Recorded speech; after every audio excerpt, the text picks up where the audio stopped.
Good evening, ladies and gentlemen. Welcome back to the Shadow and Sun Show, and welcome back to another Saturday night sci-fi Shadow Chat. Tonight, we're going to be talking about all the different punky genres: steampunk, diesel punk, and cyberpunk. Um, Up front, I am not an expert on the first one, that being steampunk.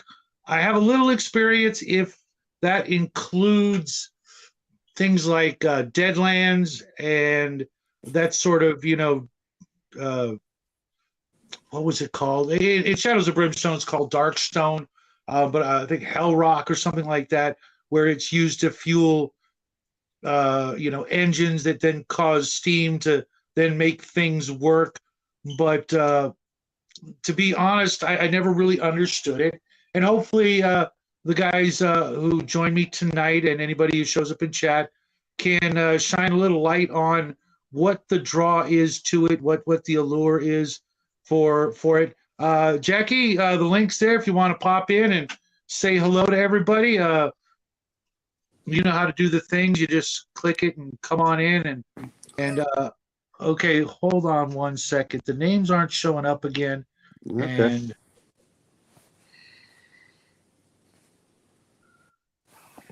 okay, it's not that button. Hey, Crafty Gamer.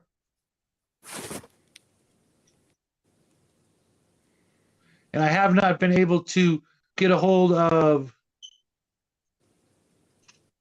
Hungar to fix that. So I don't know how to do that, to show the names. With me right now, we have Owen Owl and myself. And little guy, he is debating on whether or not to show up because, he's not an expert of any sort on the, the three genres. Hey, Spencer. He knows a bit about Deadlands, and I'm sure he understands cyberpunk and diesel punk because he's pretty familiar with Mutant Chronicles. That's the original IP to grab the name diesel punk. But I tend to think that things like Mad Max and Road Warrior could apply. Waterworld could even maybe fit in there. I'm going to mention, generally when I start thinking steampunk, you're talking about Iron Kingdoms, Victorian Age. A perfect example for movies was Wild Wild West with Will Smith. Right. So, so some people love that stuff because they don't want the overly technological aspect. And I understand that. To me, it seems like, one of the first ways to really add technology to what would normally be a fantasy game. The Victorian era doesn't have a huge draw for me other than maybe Sherlock Holmes and some Lovecraftian influences. But other than that, I just never really got into it. I've been hearing about Iron Kingdoms for forever now. And, I'm not going to bag on it because, I do like, Western games. Imagine lying, cringe. It's almost like, how do I want to put this? It's like World War One, and then just using Steam, so there's no. Which I mean, I understand the appeal for it. Usually, that time frame. I'm not a Victorian person that likes a lot of stuff, but that's. I understand if you want to do like Iron Kingdoms, which is kind of in that like 1880s to 1920 or so, right before that. So I can imagine. I don't know how everyone else feels about it. I think some of it is that there's the draw of,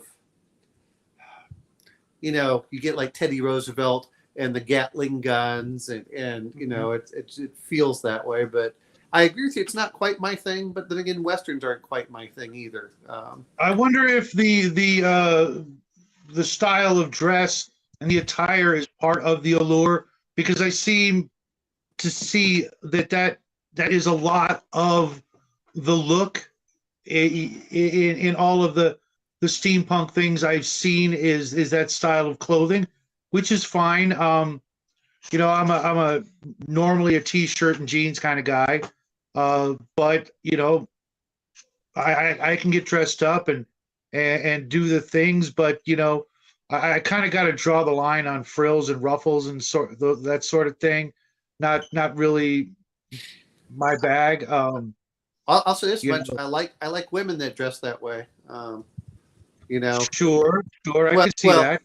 well, part of it is, we're going to mention this, but not that you see it, but I guess there's a Polish lady that does the dress between like 1800 to early 19th century or 20th century, and she shows often how comfortable things are, and it really amazes me on all these people like, oh, it takes forever for the corset, and her answer is, you're buying the wrong corsets. You're supposed to buy the corsets for, corsets existed before bras, and maybe I'm just old fashioned, and I'm not saying the ultra sleek aspect, but just the normal comfortable corsets, man, I think that actually because it helps the women get the hips and, the nice hourglass figure. And I'm not saying the stuff that you see in like the BDSM stuff, but when they start layering on like the petticoats and everything else, it really does form that nice waist, and it's very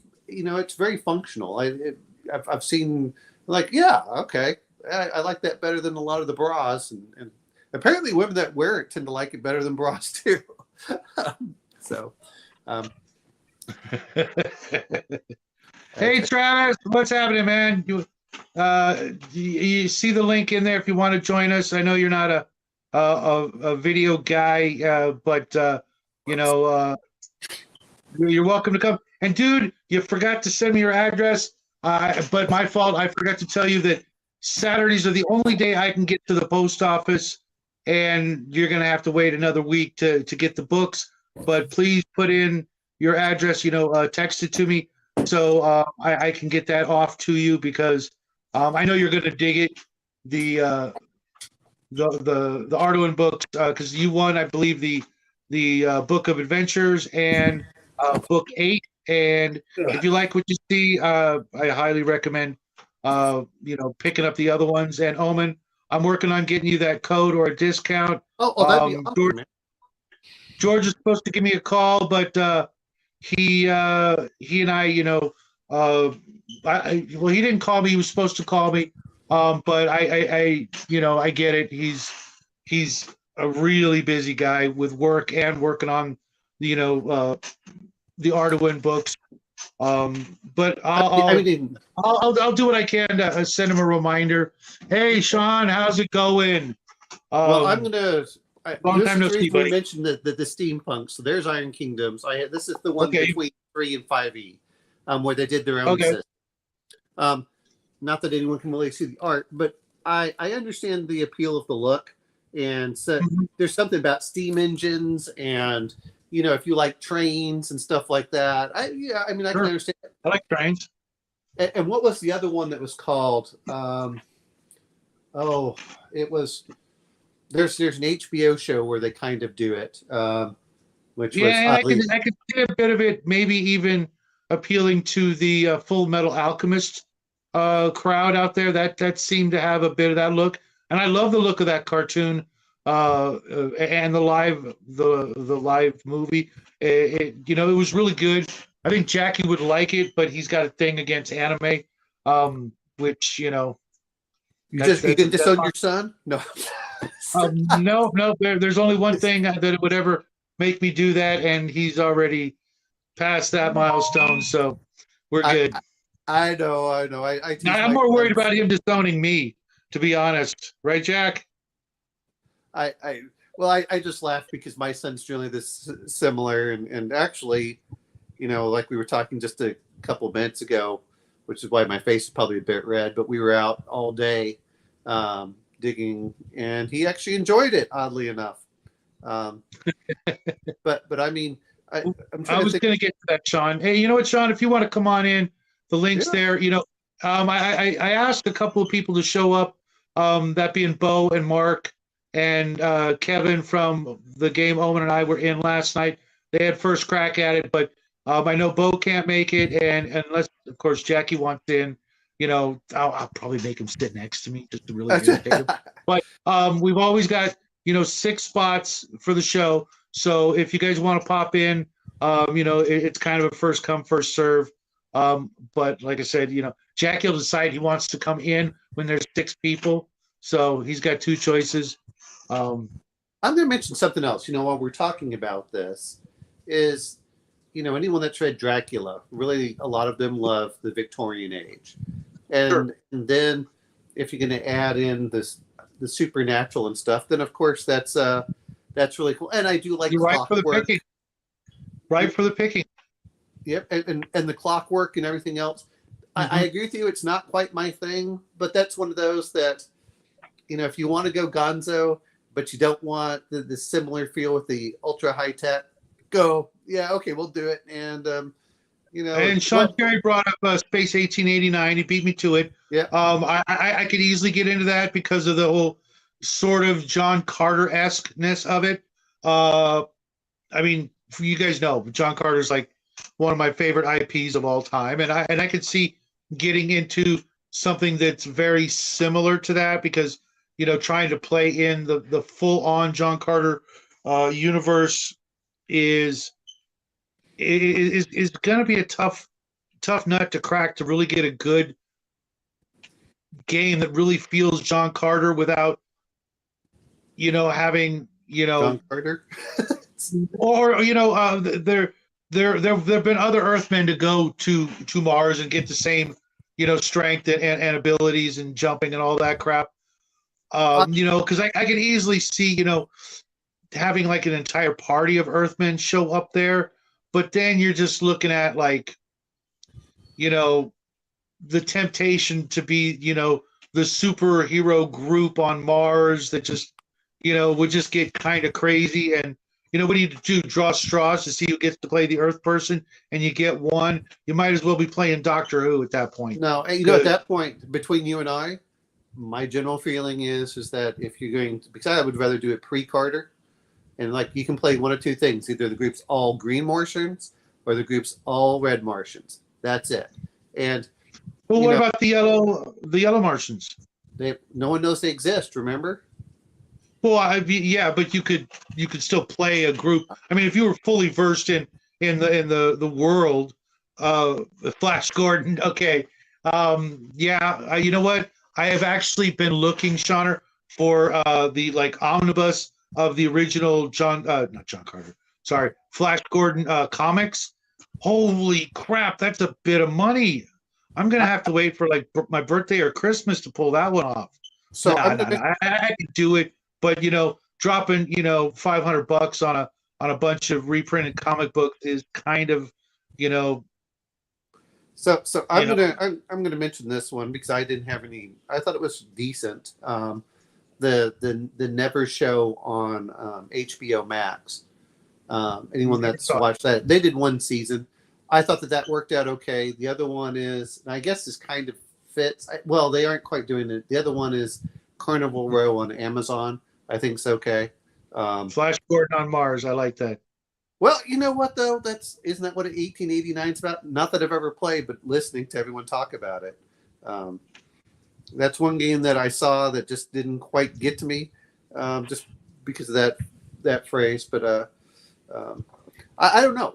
Shadow and I have looked at the books for John Carter, and I think it's just a little weird. I think I've understood it a bit more, but that's one I would rather have someone run me through, just so I get a better feel for it. So I've always held back on it because Conan's really easy for me. It's very simple. John Carter's a little bit different. I think I understand the rules, but then having to go back and try to really verse yourself in that world makes a big difference. But Don, yeah.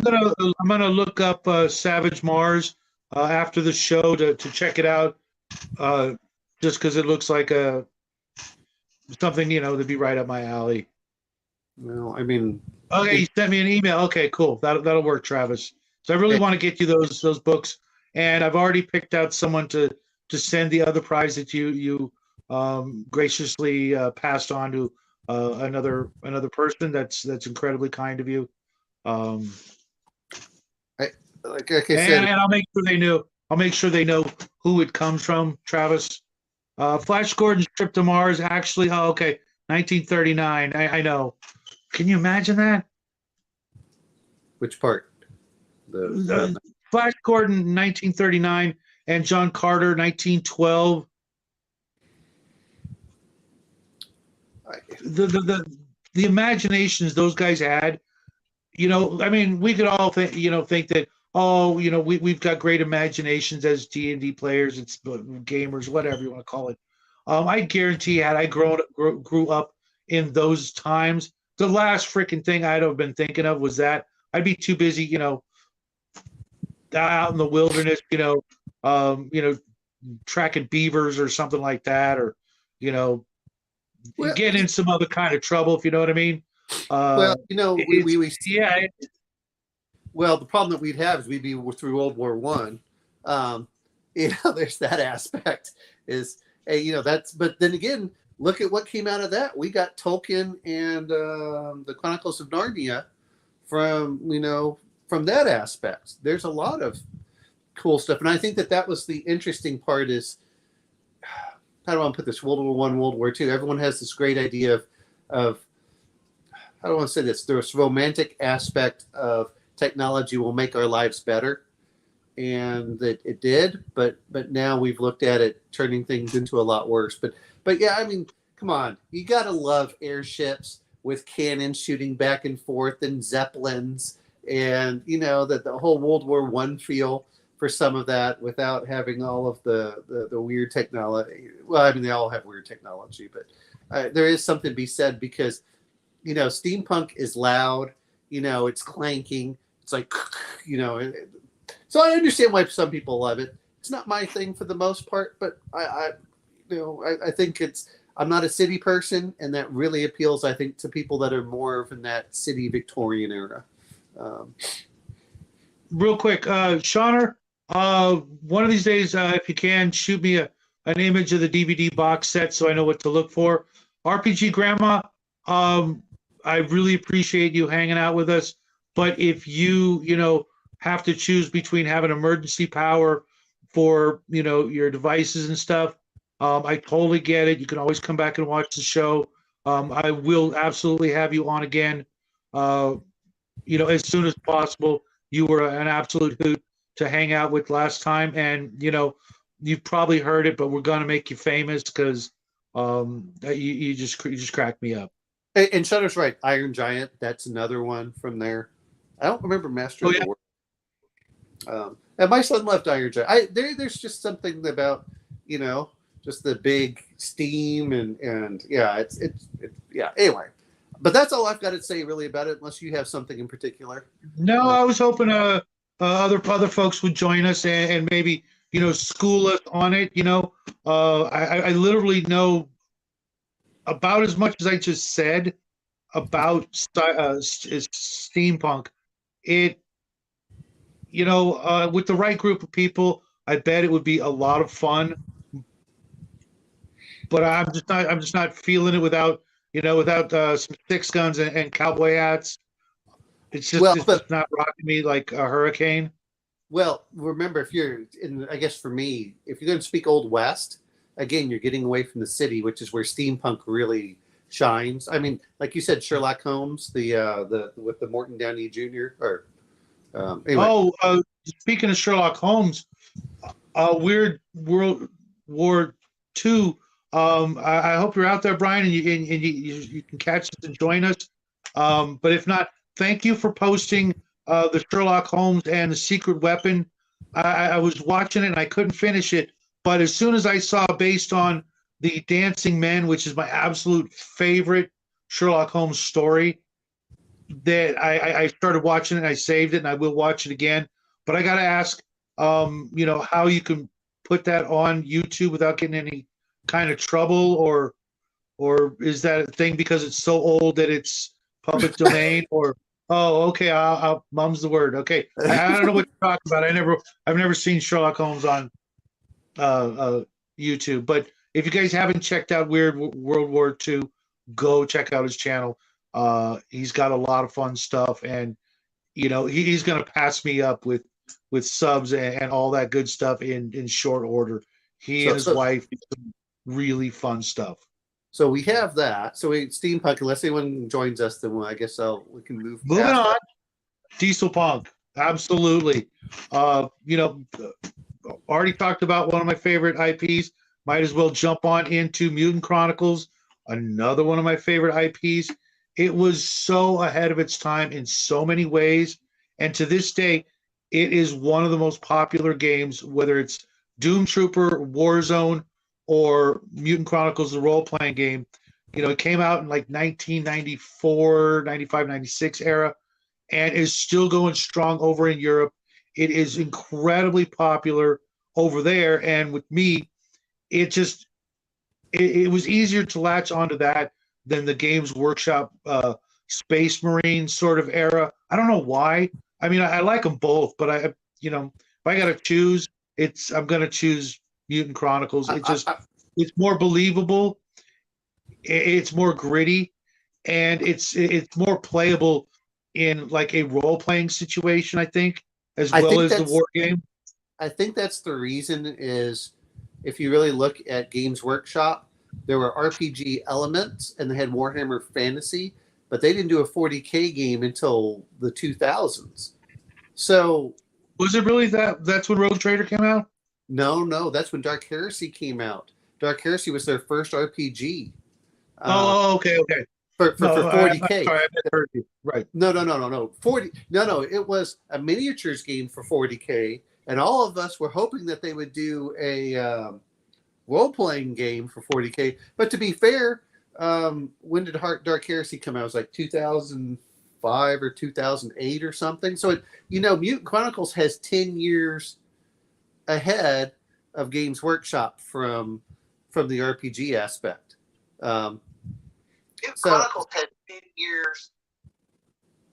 So yeah, I mean, so you're looking at that. So I mean, I think that's a big factor when you're talking about it. Is everyone was like 40K, yeah, we can do this, and never went. Well, I say it never went anywhere. You had to wait almost 20 years before they actually brought out an RPG, and when they did, at the time, I was disappointed.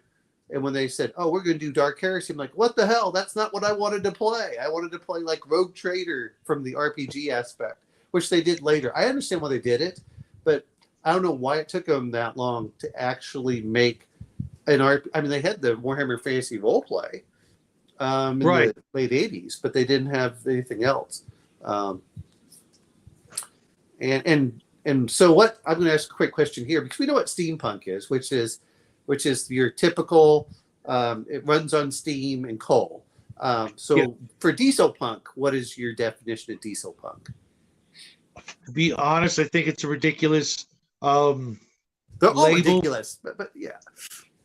Honestly, I guess somehow petroleum products are fueling everything in the in the worlds, and somehow it's actually what they use to travel the massive distances, even though they do use the warp or hyperspace or something like that. I get it for the tanks and everything else, because it is very World War I inspired, the look, all the way to the Venusian, Rangers and Marshals with the Kaiser spiked helmets and all that.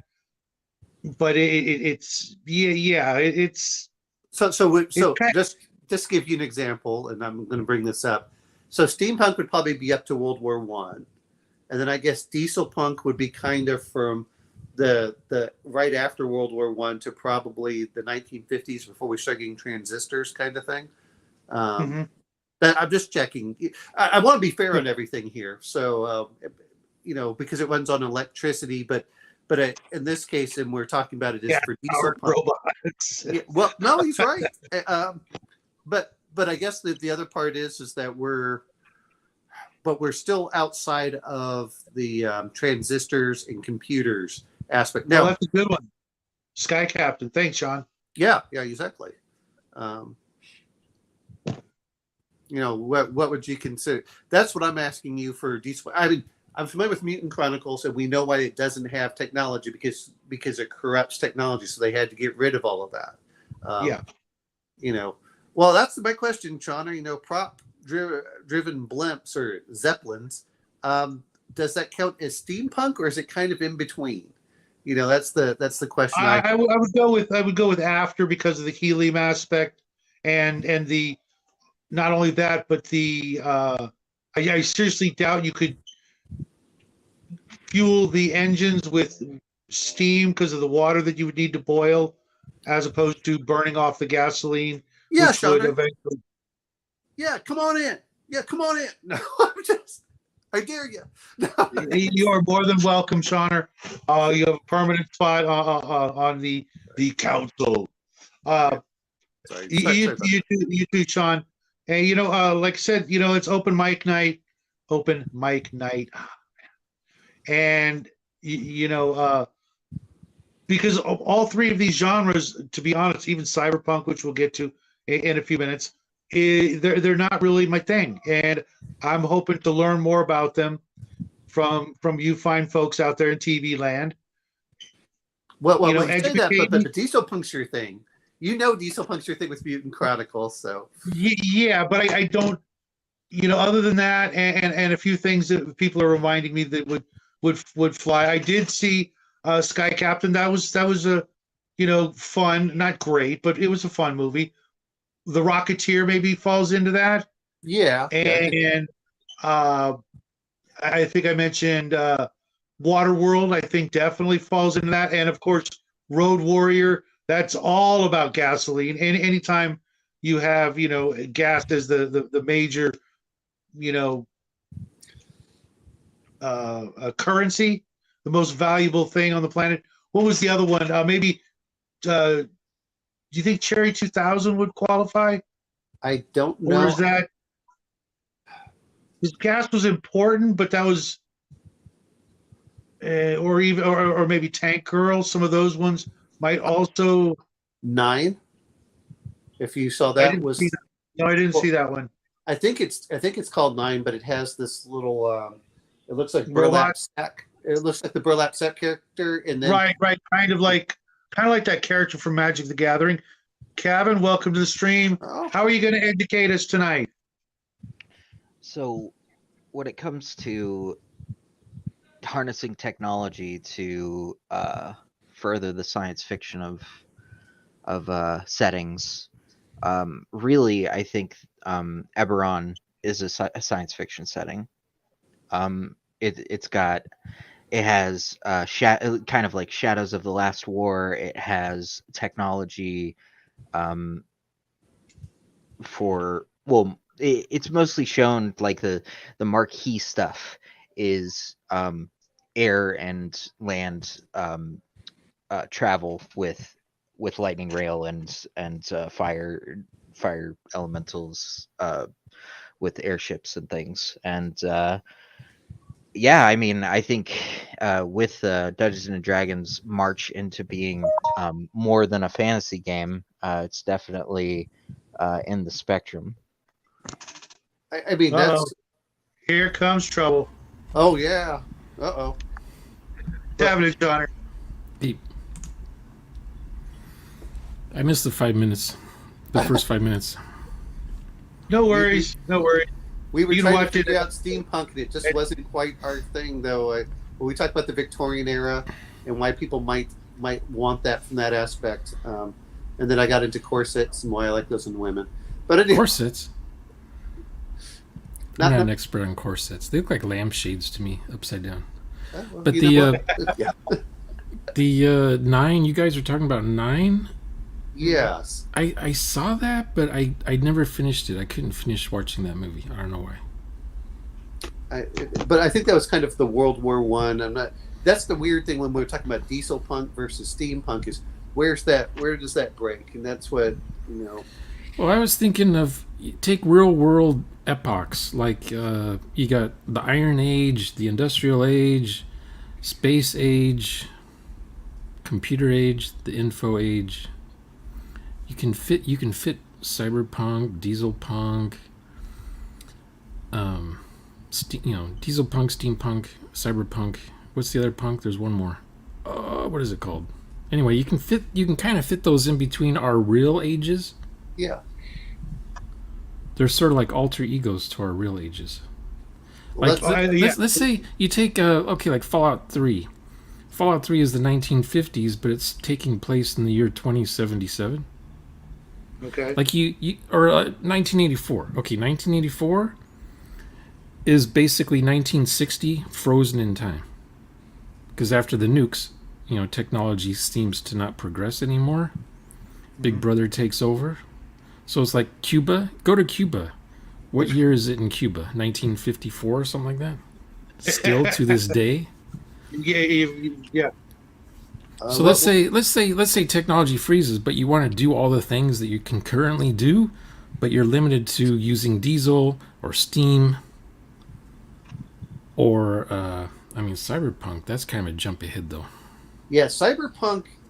I think, and I hate saying this, Cyberpunk. How do I want to put this?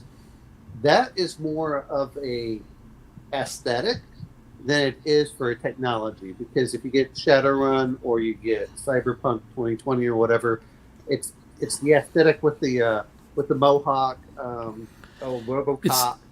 I want to say Cyberpunk is whatever current day Earth is when the story is written, but then jumped ahead 40 years. It's like Blade Runner was 1982, right? It was 1982, but it takes place in basically 2020. So it's 40 years from now is what Cyberpunk we think will look like. And right now, what do we have?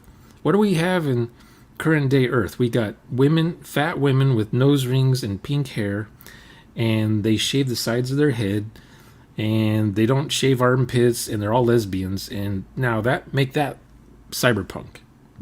That's what we'll have 40 years from now, is women with... Yeah, no, I'm going to have to pass on that one. I'm going to bring this much. In the 80s, every girl looked like the girl from Missing Persons in the 80s, You wanted her to be the steampunk, calendar. As opposed to Wendy O. Williams. No, Wendy Williams was... she was... Yeah. No. I'm going to mention the one that you're going to talk about is... How does it feel like now in the modern day where you're almost watching Judge Dredd feelings from modern day? I mean, it was 2000, right? But when did Judge Dredd comics first come out? In the 70s or 80s? 70s. Okay, so that was still macho cars, lots of diesel, lots of Mad Max type stuff. But didn't it also have a bit of that punk rock element to it as well? Well, the Sex Pistols were just becoming a thing, but we already had Kiss over here in the States, and what was the big movies? New York Dolls. Death Race 2000 was this thing. Yeah. George Corman movies were a big deal in the late 70s. So you take that and advance it 40 years or so, you would have a Judge Dredd. But what is Judge Dredd, though? What is it? What is it? Steampunk or cyberpunk? No, it's definitely diesel. I'm going to mention the thing about. Well, Judge Dredd. no, you're right. Could do they have flying cars? Are there flying cars, or is it just big? Yeah, they do. Yeah. Big giant trucks with tires. This 3-story high tires that just flatten other cars in the freeway. It did have flying cars, and it also had a lot of internet and cybernetics and things like that. Was there 40K stuff to it, like guys in big suits and stuff? Did that? Yeah, was that in the thing? Judge Dredd, shoulder pads, the whole bit. Yeah, I'm gonna and the big old Kiss boot. But what is 40K called? What punk is that one called? There's a name for it. Gothic I'm not sure. punk? I'm gonna read this question off real quick. Crafting gamers wondering what are you burning? Because depending on what you're burning, it could be both diesel and steam. I'm going with coal, wood, or in a lot of versions I've seen, it's like this ghost rock or dark stone, this magical rock that we discovered in California during the gold rush, that when you burn it just gives off massive amounts of heat and reactions depending on the story that you're going with. Here's the other part. That could be vibranium. Well, the other part is steampunk also has to have smoke, where it's belching smoke and steam. I mean, that's the other part with it is Where Well, it's lots of steam, boiling steam. uh-huh. And So the other part is yeah, steam's coming off everything. Yeah, that's why I mentioned it there, John. You're burning She wood or was coal or nightmare. something. well, I'm gonna mention one other thing about the Judge. So Wendy Dredd Williams talking is about- Wendy Williams still alive? No idea. I haven't heard from her in like 40 years. She Yeah. was crazy. Well, I'm gonna mention when if we talk about Judge Dredd there, some of the things that we're seeing in modern day is what they predicted in like 1970 for society. which Yeah, is- the Future Shock book. Everything in Future Shock is already happening. It's old news now. I thought we would never get there. I'm like, really? Oh yeah. Guys Oh no, she walking. She died in 1998. Oh, Born in okay. 1949. Born in 49. Died in 98. So I'm guessing it wasn't natural causes. It was heroin or crack. Yeah. It was crack. Who was the other girl around that time? She was Red Sonja. What was her name? I don't hear. Oh, Bridget Nielsen. My Yeah, ex-boss used to date her. She's still my alive, former right? boss. I don't know, but yeah. She was like Uh, she was this close to doing what Wendy Williams ended up doing to herself. Yeah. I must be getting the wrong Wendy Williams. And then there's who's Leia from Star Wars? What was her name? Carrie Fisher. Carrie Fisher. She's Yeah. another one. Oh, she Yeah, was cokehead. Yeah, well, I The mean, 90, the 90s were rough on these women. well, I mean, Carrie Fisher. I mean, she fell in love with Paul Simon, and then he left her for Garfunkel or something. No, So I mean, that had to just that's well, not- that just had to. Well, here's the problem. Carrie Fisher was doing cocaine with her father. There's that aspect.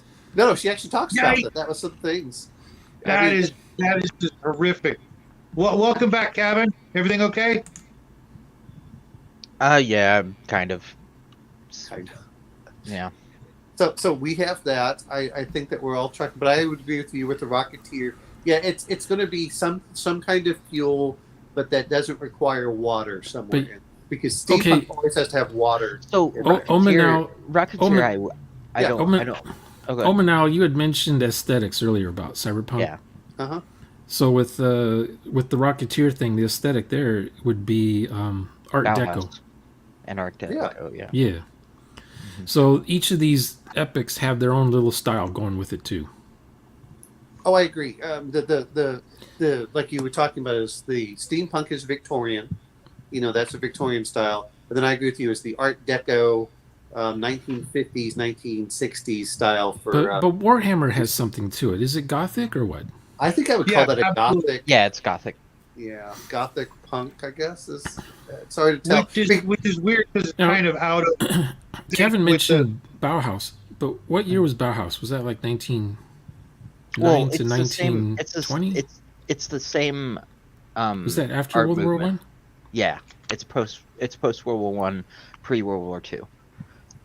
Okay. Now, Or, was that like, yeah, when the Europeans were thinking that they're gonna start building arcologies and everyone's gonna fit inside the things? I think so. Like a I think million that was people are like- gonna I live think in that was the- skyscrapers. I'm pretty sure wasn't that that. Brutalist that came out right after World War II? Mm-hmm. Because the World's Fair in 1939 was bragging about Futurama and that Right. everyone was going to be living in skyscrapers Well, with and planes and would really, fly from rooftop to rooftop. And, yeah, and Epcot was just kind of like on that chain of, yeah, that was Yeah. more Absolutely. 50s, early 60s. but it was still the same. Same idea. Yeah, a city that you didn't have to leave. Everything But what Was it that is your- that our was on your colleges street are block. like our colleges are never going to happen, so you just always have to put it like 20 or 30 years out in the future. Really? Because I thought they were Yeah. actually doing that in the Middle East. They were working on those. They're building it. That doesn't mean anybody's going to live there. Right. Okay. Oh, fair enough. did they ever Fair did they ever do their world's tallest building? I've never been keeping Yeah. up with it. Yeah, that one was done years ago. My friend's gone to the top of that one. I think they're going to build one even taller now. It's like, what? Oh, well, you have money. I That's wonder great. if people live. In the Do meantime, people live in it? our That's the art thing. trains do this as they go like 20 miles an hour, So Hey, we may be getting flying cars though. Anybody hear about that? Yeah, except it's loud. I can't imagine anyone's. Oh, you know that they won't let us have flying cars. Come on, you know. It's a one seat. It's a 1-seat car. Yeah, it's.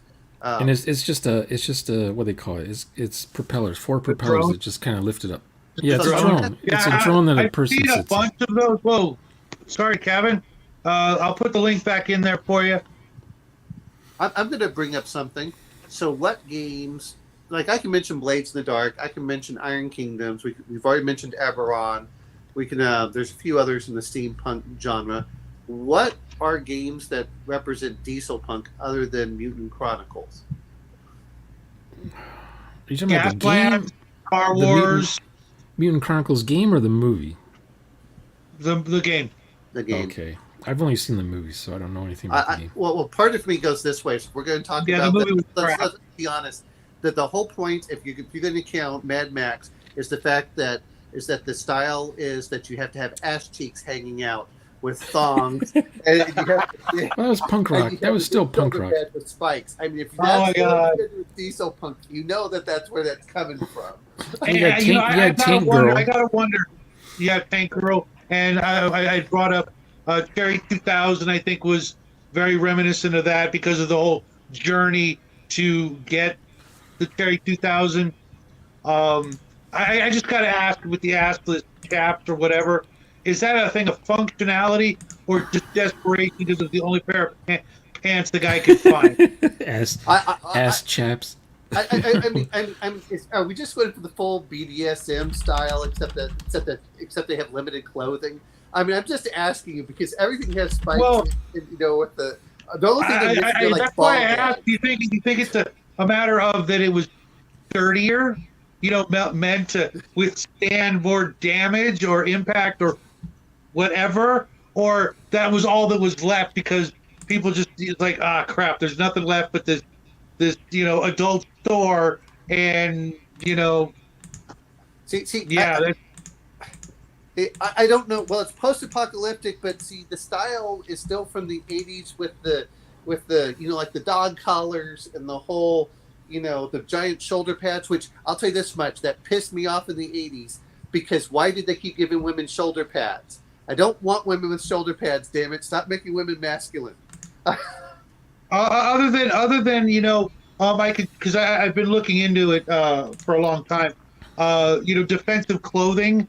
Ballistic cloth that, there's a lot of clothing you can actually buy that does not look like it's armored. Maybe they were just thinking like that, shoulder pads would, especially if you got spikes sticking out of them, it'd be safer to walk home late at night by yourself kind of thing. I'm going to mention that a lot of it, and it makes sense if you're going to be wearing the shoulder pads. Okay, that's a good distinction there, John. Diesel Punk is not Mad Max is not Diesel Punk. It's post-apocalyptic. Diesel Punk still has a functioning society. Okay, that narrows it down then. That still allows for Cherry 2000, but probably not Tank Girl. But I mean, those movies are so similar. I'm going to disagree with S. Cherry there. You don't have to have a functioning society. You don't have to want to have one with steampunk either. Because I'm not sure exactly how much Mutant Chronicles counts for that. I think it just has, it's just that one step up. We're now in World War II stuff. Here, share my screen. Okay, let me see if I can make it bigger. Will it get bigger? No. That is World War Robot. Have you ever heard of that comic book? No. I'm not familiar with that. Okay, World War Robot is Diesel Punk. Okay. This is right after World War II, mm-hmm. and the Allies have robots on their side now, fighting the Nazis. I'm gonna. Where do you feel about? It's called World War Robot. Our friend Weird World War II probably knows all about this. I wish he could have been here tonight. The robots are diesel powered and they're noisy as hell. And when they start to malfunction, black smoke and exhaust fumes start coming out of the things. Okay, so Shauna, I'm gonna. Well, I forgot what I was gonna ask for if it counts or not. Darn it. counts or not. Well. We're talking about diesel punk, and I'm trying to figure out certain genres or movies for this, and I forgot what I was going to bring up. Well, Darn it. diesel's going to be before fins on vehicles. Okay. So if, It you, is if you're not- familiar not with so- 55 to 60, The Batmobile. 55 to 60 had cars with wings. 58 was Right. when it reached its apex, I guess. Right. But before that, right after World War II, if you notice, cars were crap because they started making cars based on 1941. They were old car designs when they started coming out with cars again, and people weren't buying them. They wanted something better, something new. And 47 is when cars started coming out that were half decent, and they had this weird curve to it still had that 30s the coupe kind of look to it. Like the Edsel, that sort of thing. Yeah, like rounded curves, and Right. it was still roadster type vehicles. But then the Lincoln came out. 1950, the Lincoln came out, and that was it. It was like it was the 50s version of an aerodynamic car. Yeah. And you would see these in like Boats. Batman had one in the comic books, Yep. Action Comics, and Lois Lane drove around, or not Lois Lane, but her boss. What was it? Perry White. He would drive around in one of these things. Commissioner Gordon had something. Anyway, the cars back then, the Shadow, the Green Hornet, they were all driving these really cool cars, but they didn't have the fins on them yet. They were just aerodynamic. They look like bullets. The cars look like bullets. I would think of that as a diesel punk era. Okay. Just make all the cars brass-ish, I'm like going to ask you, armored plating. No paint jobs. What would you consider Flash Gordon? Flash Gordon is Is that a diesel punk or not? no, Okay. it's gonna be. It'd definitely be a comic, wouldn't you think? Or the It would be- perceived comic. It would be what was before V2 rockets? Was there anything before that? Well, it's the V1 rocket. When was the okay, the Zeppelins from World War One? Yes. They're like a mile. They're like a mile long, Uh-huh. and they had all kinds with propellers on the top of them and everything. That would be Flash Gordon. Okay. But what is that called though? Just the Iron Age. Well, see, to me, Iron Age includes a lot of the steampunk stuff. It's right at that era. It's right at that break that's supposed to I'm gonna say Flash Gordon is between steampunk and diesel punk, Okay. because steampunk ended around the time that people were driving around in cars. Like Chitty Chitty Bang Bang is steampunk. But Well, Oh yeah, well, definitely. yeah. When you have to just for the cool factor. yeah. It had what did you say earlier? The lampshade upside down girl dress was the corset. The corsets. When the It's corset shaped went like out of the style. car is shaped like a chick, and it's painted like a dress, and it's frilly girly design, art nouveau kind of a thing, and I want to say it ran on oil still, but from the way it looked, and it just seemed more like steam and plus it's got AI and has all this other stuff in it because the car Gavin, did all I the hope things. She's feeling better.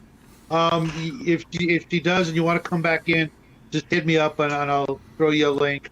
But Chitty Chitty Bang Bang is a fairy tale. The car never did any of those things. It was all the guy's storytelling. Because it was all the reverse of the exact opposite of a flashback. It was like a flash forward, but it was in a guy's head. The whole movie is about this guy who is supposed to marry this girl, who's the girl's father is super rich, and the guy who made the car wants to marry up. That's what the whole movie's about, right? He wants to marry up. She likes him. She likes the car. She only knows the car for like 2 seconds.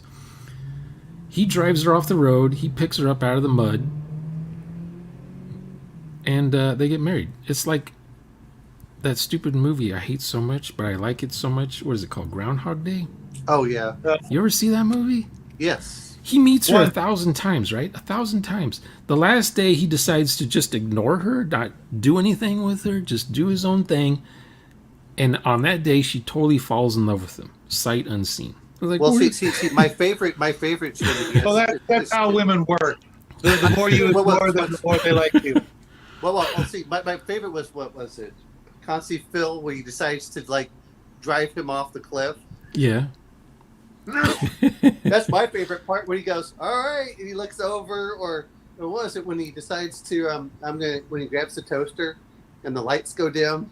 Yeah. Up again. I mean, those are the things I enjoy. I don't, they always put the romantic element, fine, but honestly, I like all the other stuff. Yeah, I like all the other Back to the Future type stuff they add. Did you guys ever see Solaris 1971?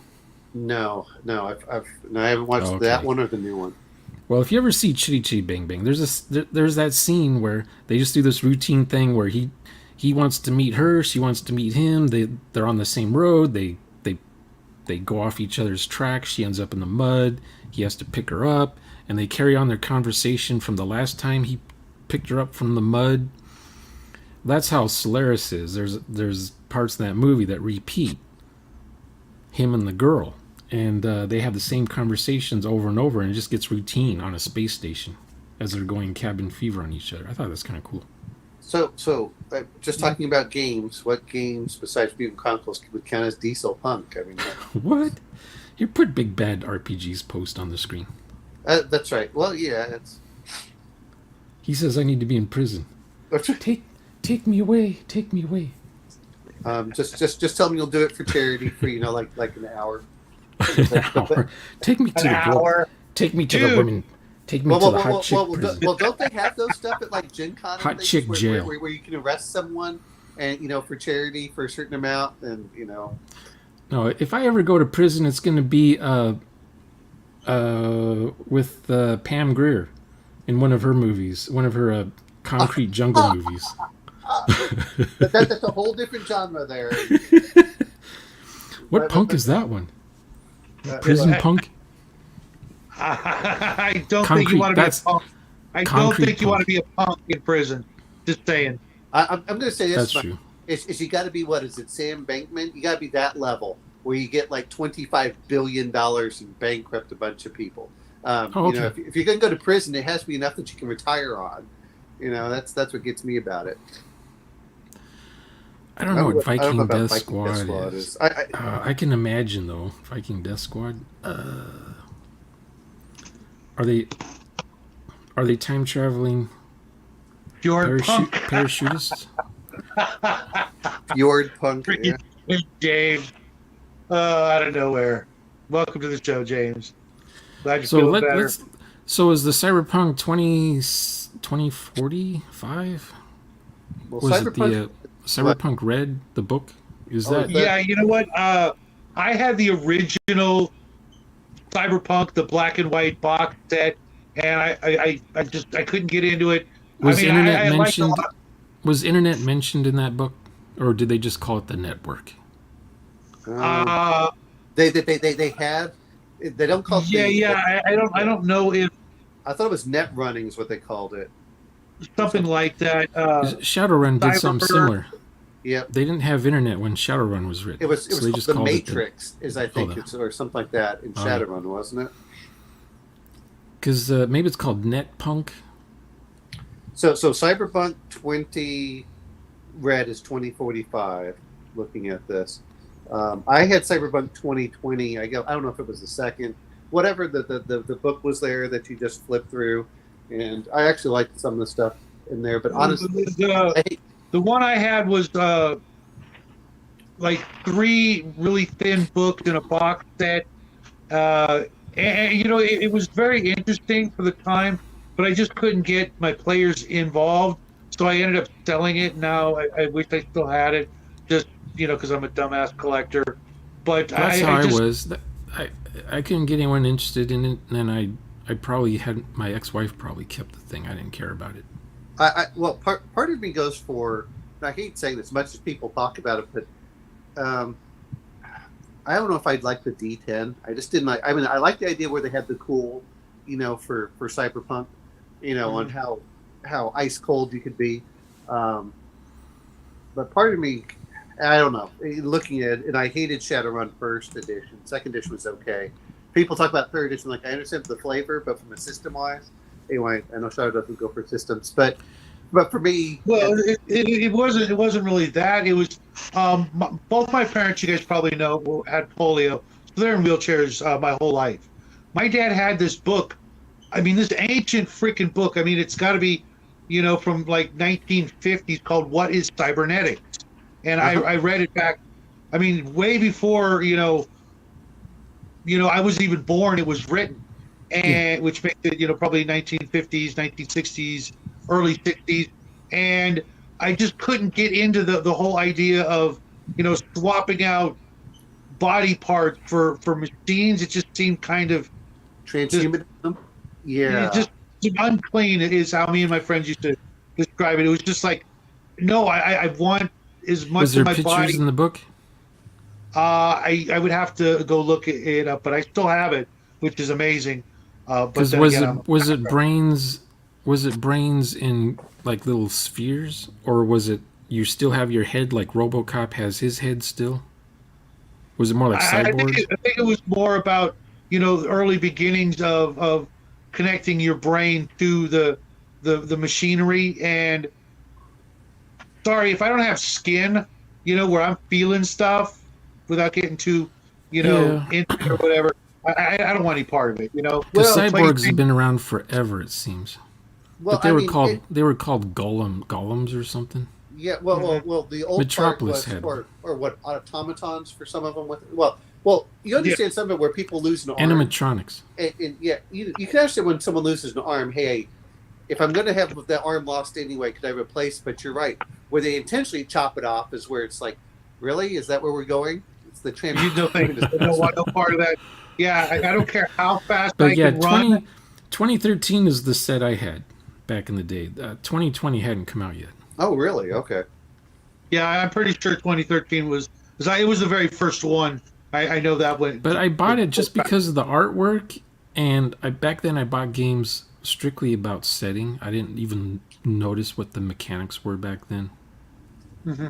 I didn't care what the mechanics were for a game. I would just buy any game that had cool artwork. I still do that. I don't do that anymore. Now I'm the opposite. I look at the mechanic first, and I don't even look at the art anymore. I want there to be art though. Like some books don't have any art. I'm a big art snob. I do. I know that we talked 28 millimeter. I really do enjoy, what the Monty Cook stuff does with a lot of their art. But same here, James. But Numenera has some good art in their first print. In their second print, I don't know. I don't like some for me. of the It's not so much the art as the the ideas that the world evokes. Because I can use my imagination. Right. I admittedly, like the front cover and then the back cover of the whatever's written there. That's probably literally the back cover when it describes what you can do. Who you can play. That's what gets me. I want to. I've been playing for a long time, and I've been really lucky to have been able to play in a lot of what Sean will call probably crappy games, but I've been in a lot of them. And the whole zero to hero thing, I've probably spent 10,000 hours doing that. I don't need to do it again. Shadow, this is what you need to do, Shadow. Get out that old Star Trek role-playing game of yours from the 70s and do a video on how to make a character and see if people are going to go crazy about writing clones for it or trying to buy it on eBay, or if they're just going to go, no, I'll pass. Big pass. I bet you the mechanics are big pass. I think they were pretty awful, but it's not. I can actually see the shelf that it's on. Because I waited. I waited for FASA because FASA had the actual characters from the TV show drawn pretty decent.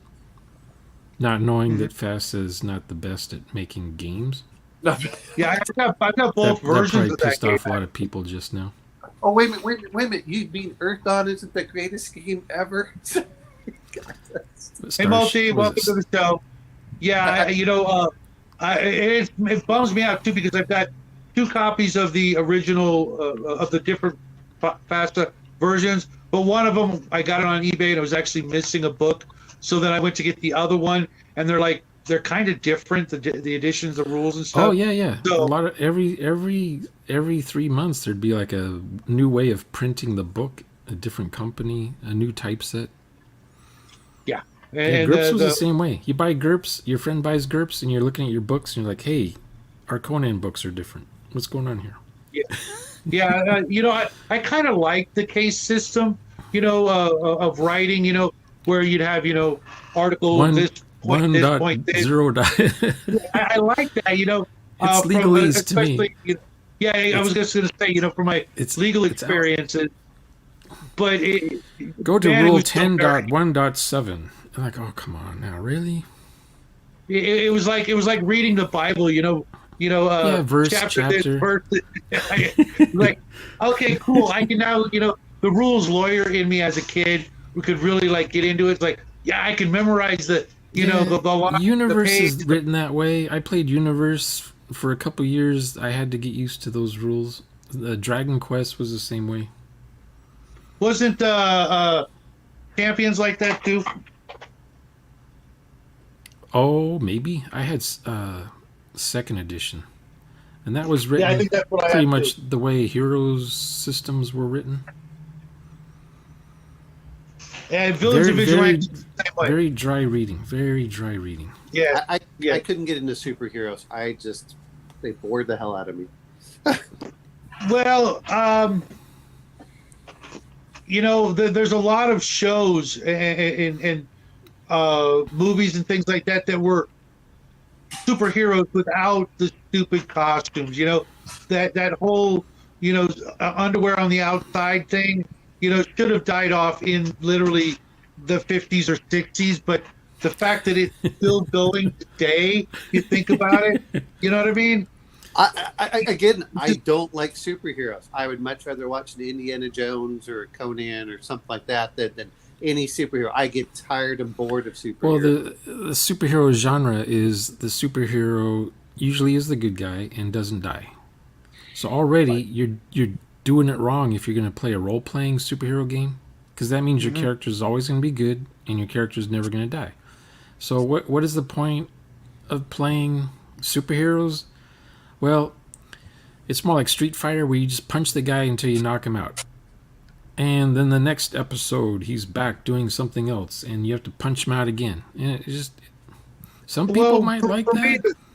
the I like trick playing is in the universe. I like playing in the superhero setting universe, but not necessarily as one of the main superheroes. Just some guy who got weird powers, and he doesn't know what to do with them, and he has no control of what he can do, and he Great eventually American he has to shoot himself in the head, or he's going to destroy the planet. He has to make a choice. It's one of those kind of things. Well, thanks, Heroes and the boys.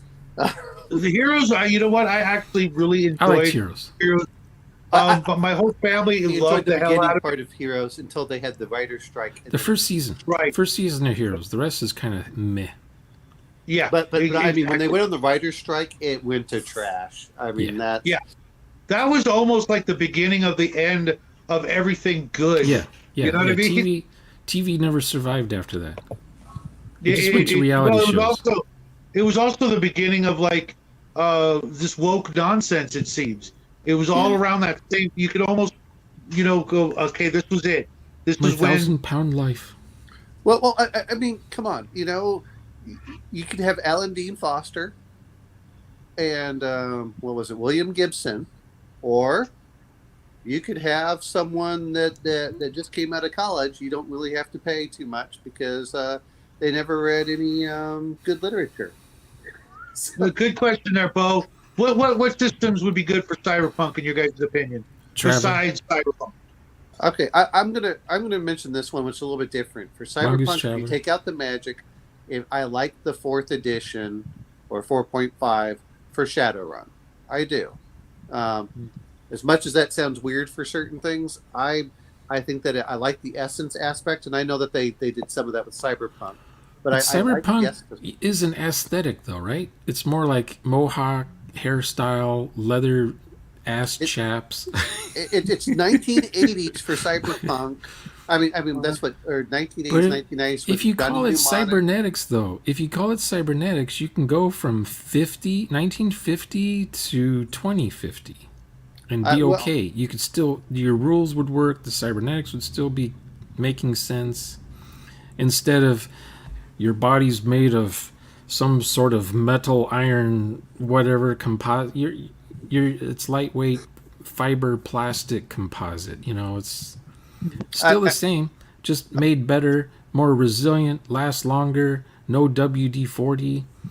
Wait a minute. It's a $6 million man there. That's so stupid. I hated that show. He lifts a car. He lifts a car without shattering his normal spine or hip. Thank you.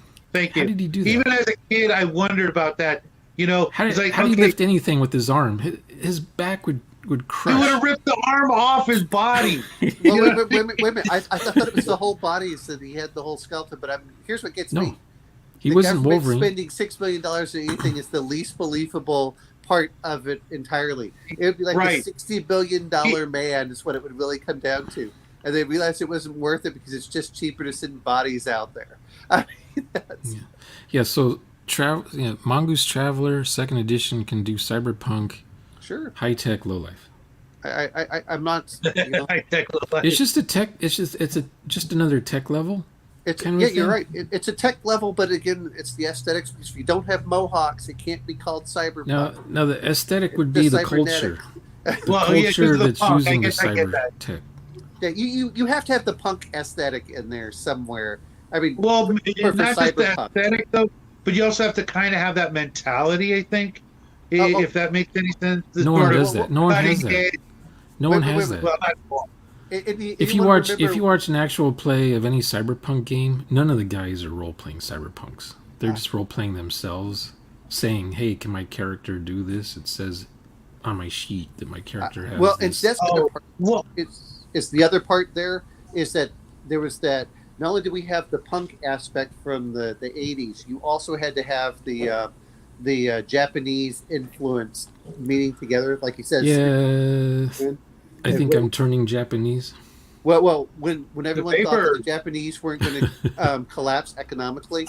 Yeah, I was ready for it. All the cool stuff was made in Japan, you know. But then 1987 happened, and that was the end of Japan. Well, you know what? Well, it's all Chinese now. You know. Then it was Malaysia and Korea and Singapore and Hong Kong, and now Hong Kong is China, so everything's in China now. Well, I still Hong Kira, Kong, but that wasn't cyberpunk. Cyberpunk. They still are missing all the cool things that Japan had going for it. You know, the giant stompy robot, the anime, just so many different things. Well, they still have that. Japan still has all that. No, that's what I mean. China's got shit. That's all they've got is slave labor. China's culture and everything's been erased. The cultural revolution in the 60s made sure of that. So it's all atheism, 24-hour atheism all day. They're starting to bring back some of that stuff, but if you want to get murdered, you're put in jail. China's way ahead of us in a lot of aspects. Say you're a Christian in China. See how long that lasts. Oh, I'm a Christian missionary. You can be Christian, but you have to be the pre-approved Christian. You can't defer to the Pope. You have to defer to the state. Impossibility. No. Everyone acts like it is, but the reality is. No, you just don't get into power. It doesn't really matter. Now, did the cybernetics ever have a religion in any of the stories, like Neuromancer or Wetware, those Gibson stories? Did he ever have like a religion? You know what I found out is he didn't. When he wrote all that stuff, he was still writing on a typewriter and hadn't touched a computer. It's funny on those. you come up with these great ideas, and you realize that you're about as Luddite as you could be. Yeah. But Well, the typewriter is just a tool, basically. It's better than writing by hand. Here's a question for you. This was it, Shauna. Where would you put Tales from the Loop? Tales of the Loop. Well, it's an alternate Earth, I would say. Well, is that the early '80s or the late '70s? It's. I think it's right around there. It's like '80s, '70s. Yeah, a lot of stuff blurs. I'm asking. I would say Cold War. It would be a Cold War alternative kind of a setting. Because back then we were still living under the MAD system.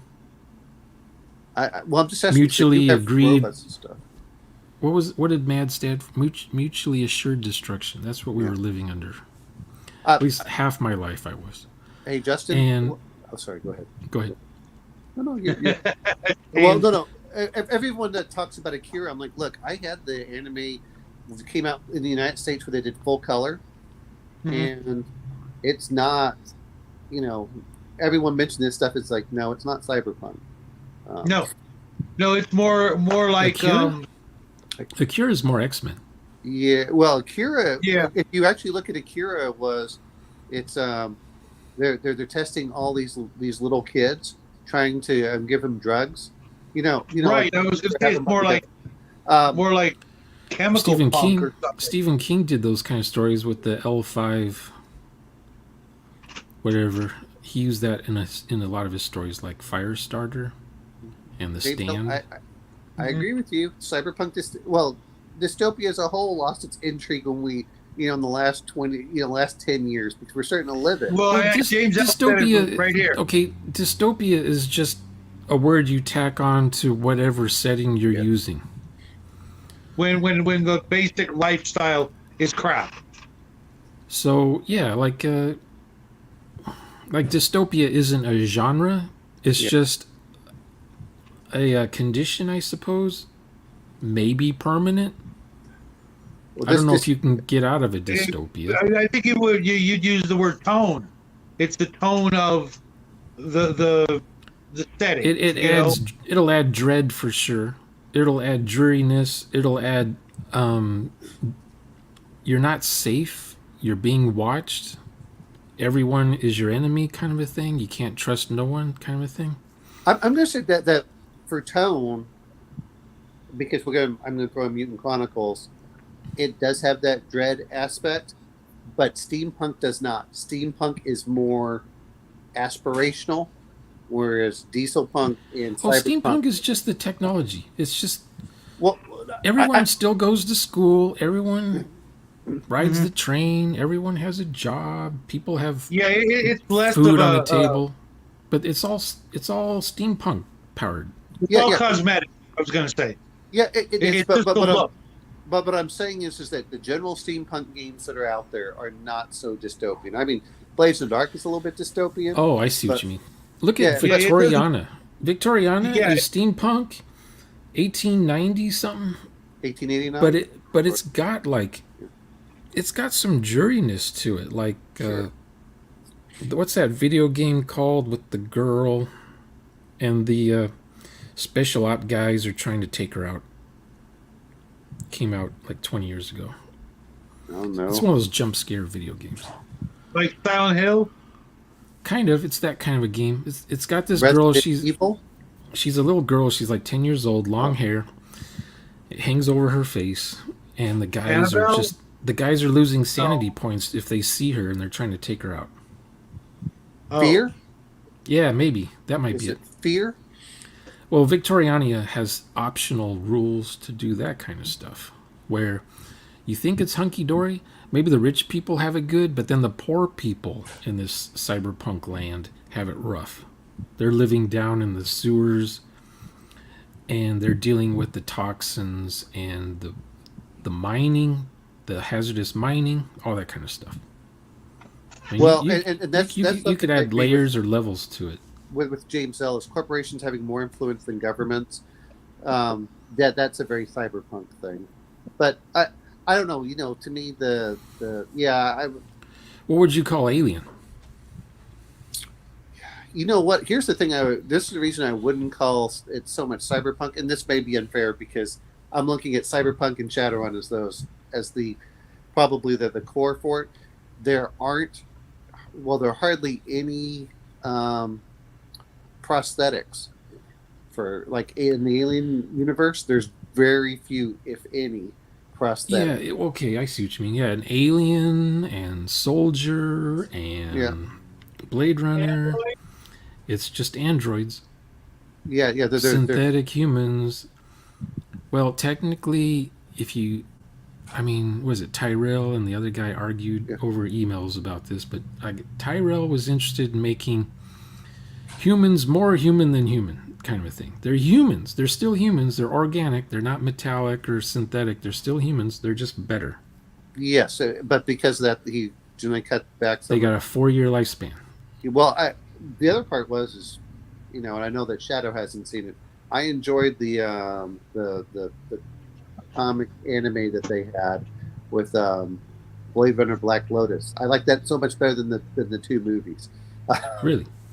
Yes, because there was actually I've heard of more it, but action. I never saw that one in bookstores. It's HBO Max. Oh, okay.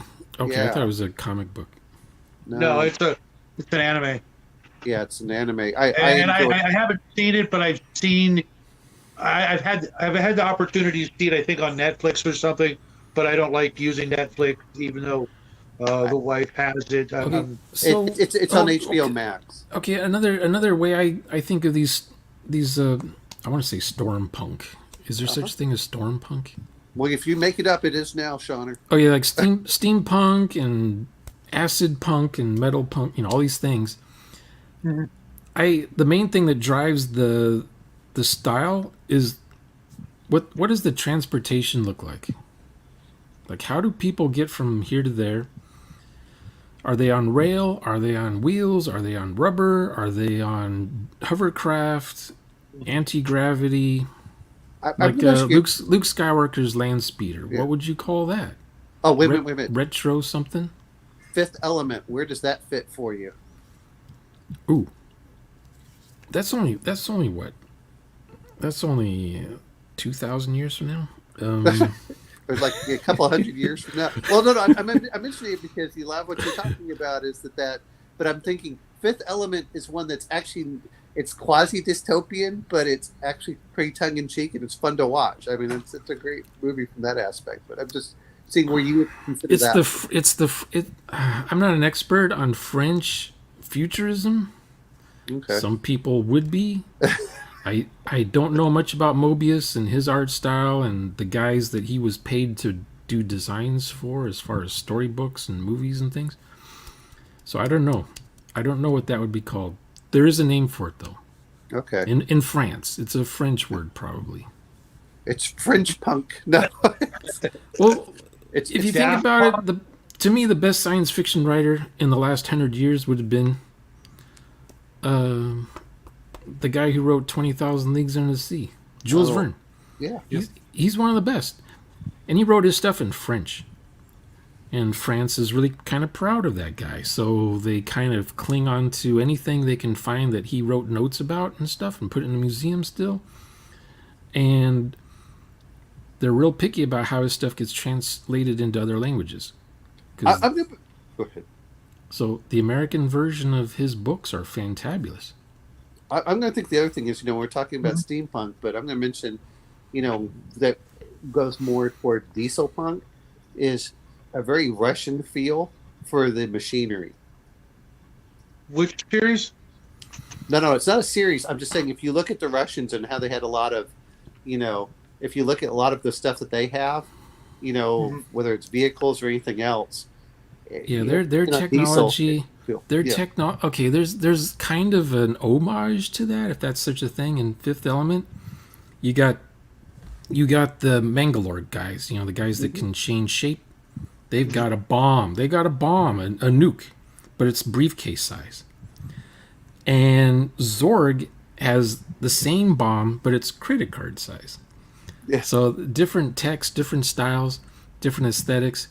The Russians, they were huge on, we had the Saturn V rocket and they had their rocket. We had, you know, the Saturn rocket engines on the bottom.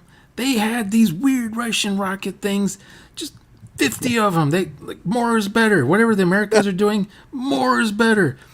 Bigger rockets, bigger, just more things that could go wrong. So many points of failure on the Russian side of things. But that's how communism controlled scientific production, whatever. That's what you end up with when you have a government trying to make rockets that are going to go to the moon. I think that's cool because when you watch a Russian sci-fi movie from the 60s, you know right away it's from Russia. When you look at the rocket ships, like, whoa. Same with France or German or Italian or Japanese. I've never seen a Russian sci-fi movie, but now I want to go see like all of them. Oh, every year they're releasing more and more because Putin or whatever, for years he's been allowing these things to be released. They were always like banned practically, even in their own countries. I mean, there was one of them that I enjoyed, but this is it's more of a modern day kind of Vampire the Masquerade almost feel was Night Watch. Night Watch I really enjoyed from that, but that's not the steampunk that we're talking about. That's completely different. But did you ever see that? I've been looking at some Russian miniatures and model kits and stuff over the past couple of years, and they have got some just a really original sort of concepts when it comes to that. I can only imagine what else they've got going that we're just gonna probably never get to see, because we're gonna be officially at war with them. No. Well, Washington D.C. will be war with Moscow. In the meantime, the rest of us will be like, you know what? F you. You can when they come to our country, then we'll start fighting. That's my view on it. Well, if you ever look at photos of Stalingrad before World War II, you would be like, "Oh my God, that is amazing! I want to live there." Right? Yeah. And the architecture was kind of impressive. That's where 1984 kind of comes in. 1980 was it George Orwell assumed that the rest of the world would look like that, and it gets nuked. So in 1984, you see these cool-looking buildings, but they're all nuked, and it's hard to tell what they originally look like. So I always go back to the source at Stalingrad. And it's like, that is the city of the future, city of tomorrow. Wait. Metropolis was the one that also, going back even further. Oh, that one. But see, Metropolis was never made, though. That was just, the conceptual guy's ideas of what the 1930s would have looked like from the 1920s time. Well, the one thing everyone's gonna have a plane, and they're gonna fly from the Empire State Building to the Chrysler Building, that kind of stuff. Everyone's gonna be on blimps. That's what the 1920s thought the 30s were gonna look like. Well, if you're super rich, there's just a helicopter from one to the other. Oh yeah. Now if you're rich, it's what you said, helicopters. Movie producers and junk with their helicopters. Or basically they have their own plane. They just go to the airport and they fly to Las Vegas. They don't need their own. They have their own plane. They don't need to go to an airport or anything. Well, who was just on TV a while ago saying, he's going to make flying cars a thing.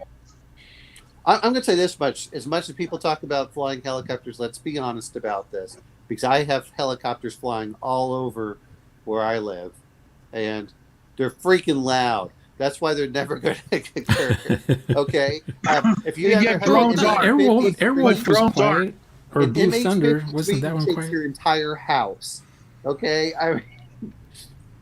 But you were asking me earlier about Fifth Element, like what style that is, and then I'm thinking, okay, what style would what's Space 1889? They're using ether ships to get back and forth, right? No spacesuits, right? No, those would be. Yeah. It was. Well, the girl just has her umbrella. That's the only protection she's got from the sun is her umbrella when she stands out on the deck, heading to Mars or Venus. Because they didn't Well- know any better back then. Well, back then they said that they thought that light couldn't transmit through a vacuum or something like that, and so they had to assume that there had to be some medium in there, and they called it ether. That makes sense. So, and then when they find But out what that it what, could transfer, would, that's what would you call that kind of transportation? Those ether ships. You know what? But see, I would love to. What do have they those. run on? What do they run on? Well, that was the other part. You talk about the Zeppelins, but I also love just the old, the wooden ships that they have. Well, that's the other question: is, do you have ironclads or are they wooden ships in Steampunk? Oh, it's just one's for military, one's for luxury cruise ships. Again, it's you go to Disneyland, right? They got the USS Constitution, or no, the USS Columbia. I always thought that it was something.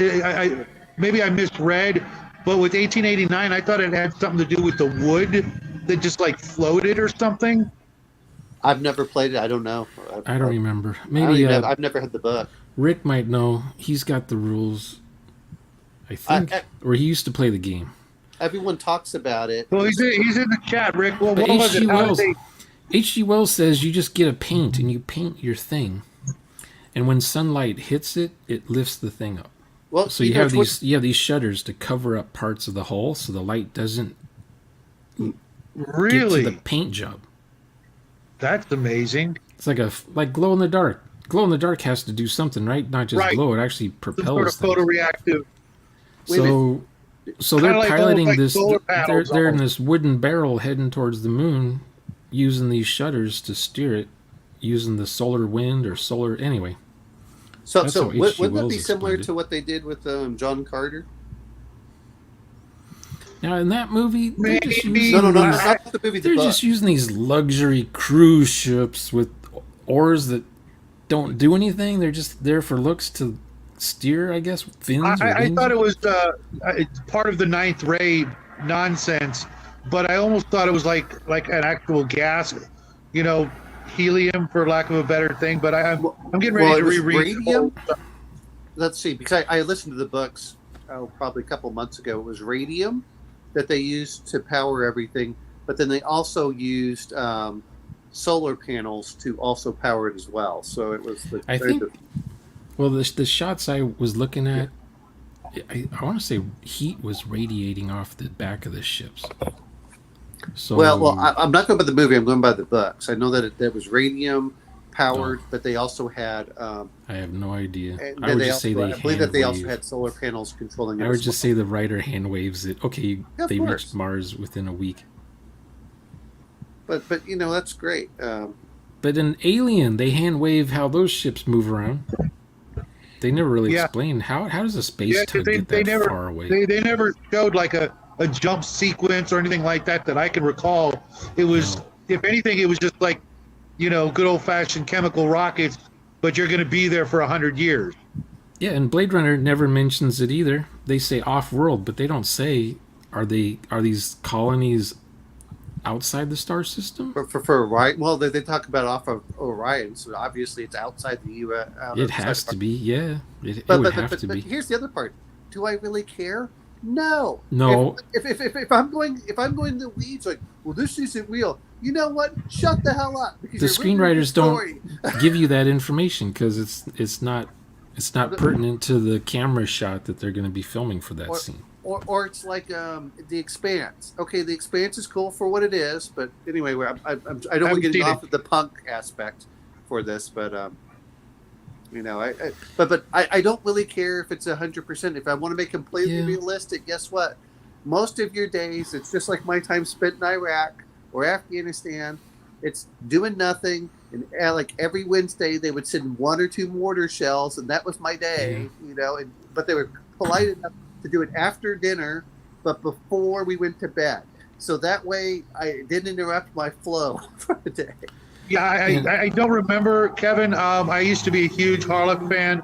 My mom and I both read all the freaking comic books we could get our hands on, even though it was goofy as hell. I don't remember. I've got them still. I got to go through my comic books this summer. I've got like thousands of comic books that have not seen the light of day in my son's lifetime. Yeah. But in Fifth Element, they don't explain how they travel. They always show the ship after it comes into planet orbit. Same with Solaris. They never show how far away is Solaris. I guess it's a star or something, right? They never show how the ship gets there. They just say, 18 weeks later, the guy's now in orbit around Solaris. They don't show how he got there or anything, or how he took off. 2001 Space Odyssey, they don't explain nothing. They just say 18 months later, here's the Discovery heading towards Jupiter. They don't say how long, I don't know. Who built it? What's it all about? Only Star Trek really is worried about the technology to go from here to there. And I went, yeah, okay. No. Well, yeah, that's different. You got Star Trek, which I guess that was one of the first shows. Well, you had Voyage to the Bottom of the Sea, so you had to know all about the submarine. Then you had Lost in Space, you had to know all about the Jupiter 2. So Star Trek was more the same thing. Hey. The vessel is the character of the show kind of thing. And I personally think the only reason why you ever get the explanation in Star Trek is because they had 22 episodes a season to fill. Yeah. So you gotta pad out stuff. And plus, the show was written, the first season and a half was written by sci-fi writers. So, of course, they're anxious to write about stories involving the starships, what happens, the dangers of being on a starship. Yes. Consequences of space travel, that kind of Those thing. episodes would have been the first ones cut if there was only like 2 hours every 3 years or whatever. If there's only what? If it was a movie, just a movie series instead of a TV series, you'd never have seen the lithium crystals or anything like that. Well, Right. the other thing that we have is, it's also a hook for, hey, we went out of energy, we went out of power. But the other one that you have is, if you have Buck Rogers from the TV show, which they used also for Battlestar Galactica. You had the jump gates, and you had the Yeah, I don't even remember how Galactica got back and forth. They had They used to a jump drive.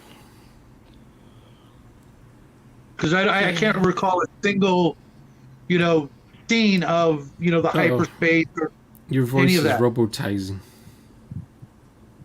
Mine. Yeah. Wonder what happened. What did you do? You came back into the house and your voice changed. So artificial gravity. I know that what Bo hates.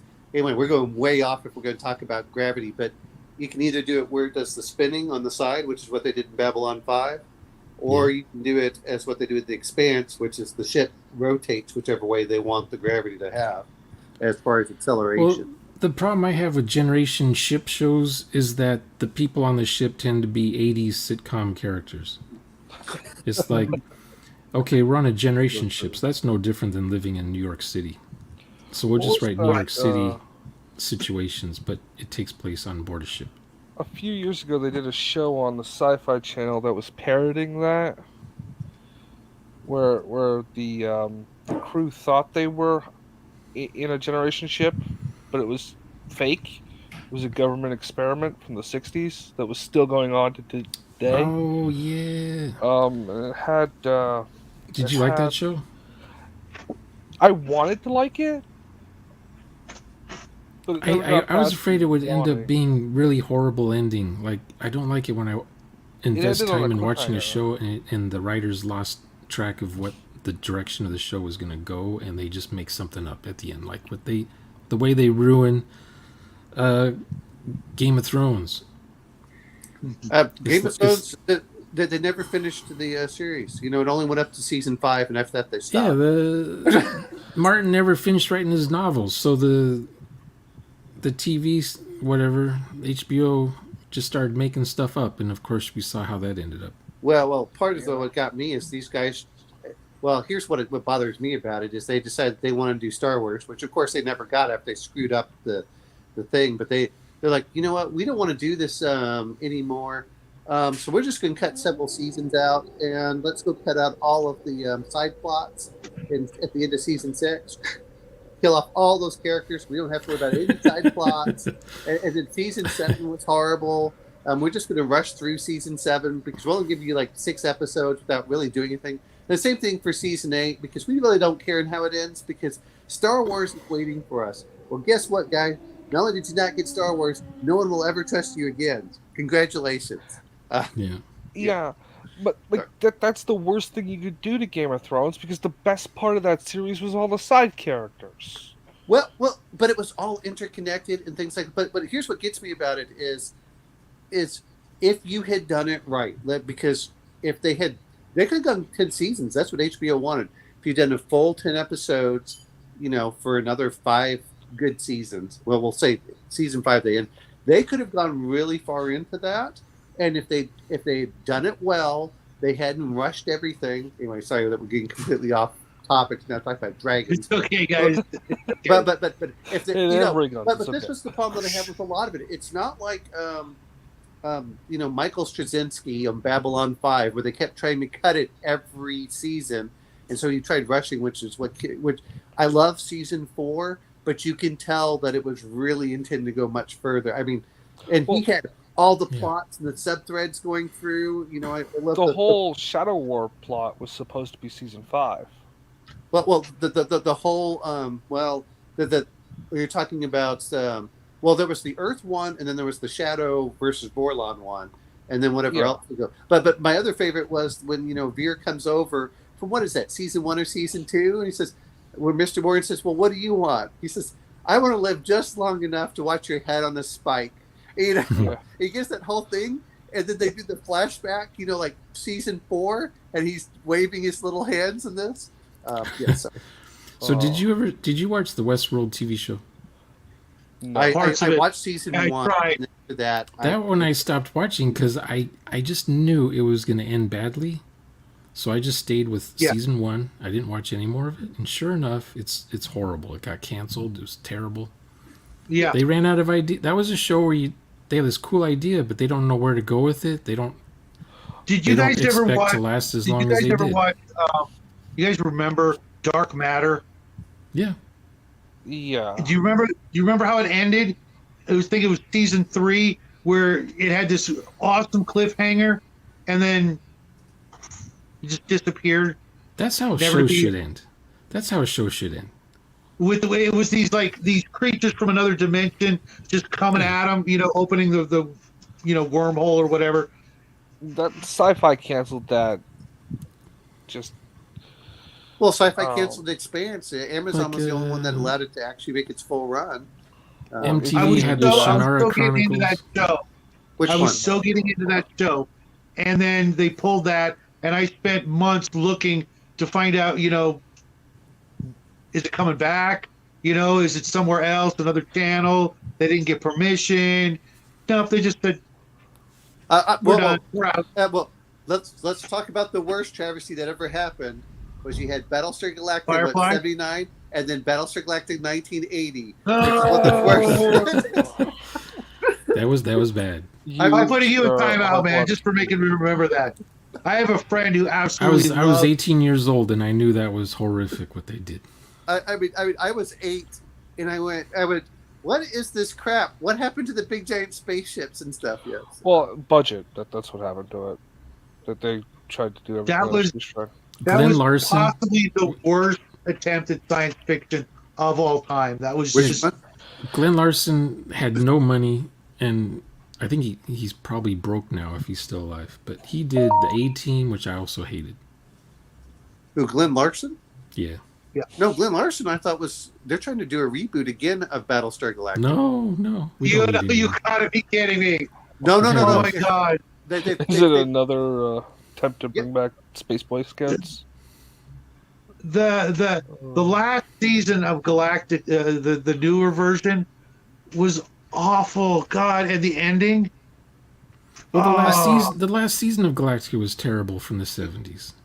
When they had No, I meant the newer that was Alliance coming 1980. Yeah, I after guess they them. were- Time me out. Yeah. That was the whole point. And they was- had that Lucifer guy, Patrick That was McNee, the or whatever first his name season. was. No, that was later. No, that was the first season. That was The first season, they were still just looking for Earth, and Yeah. they had this Egyptian vibe because their helmets were sort of like Sphinx Mm-hmm. helmet things. I So you think had the original Earth was series the went lost off. colony. as everyone's arguing back and forth, well, I'm just going to say this much: all of the physicists want, time travel and everything else, but at the end of the day, this is why we play science fantasy or science fiction. It's because we don't want to get bogged down into the details of complete nerds arguing about how far the space When I was a kid, can go. When I was a kid, you know Earth. what nerds argued about? How big the Enterprise was compared to the K7 space station. That 'Cause if space you buy the station model- was smaller if than. If you buy the model, you get these out of scale Enterprise and space stations in the same box, Watch and the people are like, episode. "What's going on?" I still have two. I still have two copies of what was that hardback Star Trek book with all the blueprints? Oh, that would have been cool. Yeah, Yeah, I've got two copies of it. I One got of that them's kind of somewhere. not the. Well, Or you- in And I 2001, remember all those arguments at my gaming hall. people argued about the blueprints of the Orion, not the Orion, the Ares from 2001. It goes from, I guess it goes from the space station to the moon. That little round pod-looking thing. The girls, that's the one where the girls walking upside down in the movie. Like, what was the floor plan of that ship? Because the guys are facing upward. The two pilot guys are facing upward out the top of the thing, and the lounge is perpendicular to their deck, and they're looking out the side of the ship. And this girl's, the waitress or whatever, the steward, she's going upside down to get to the pilot seats.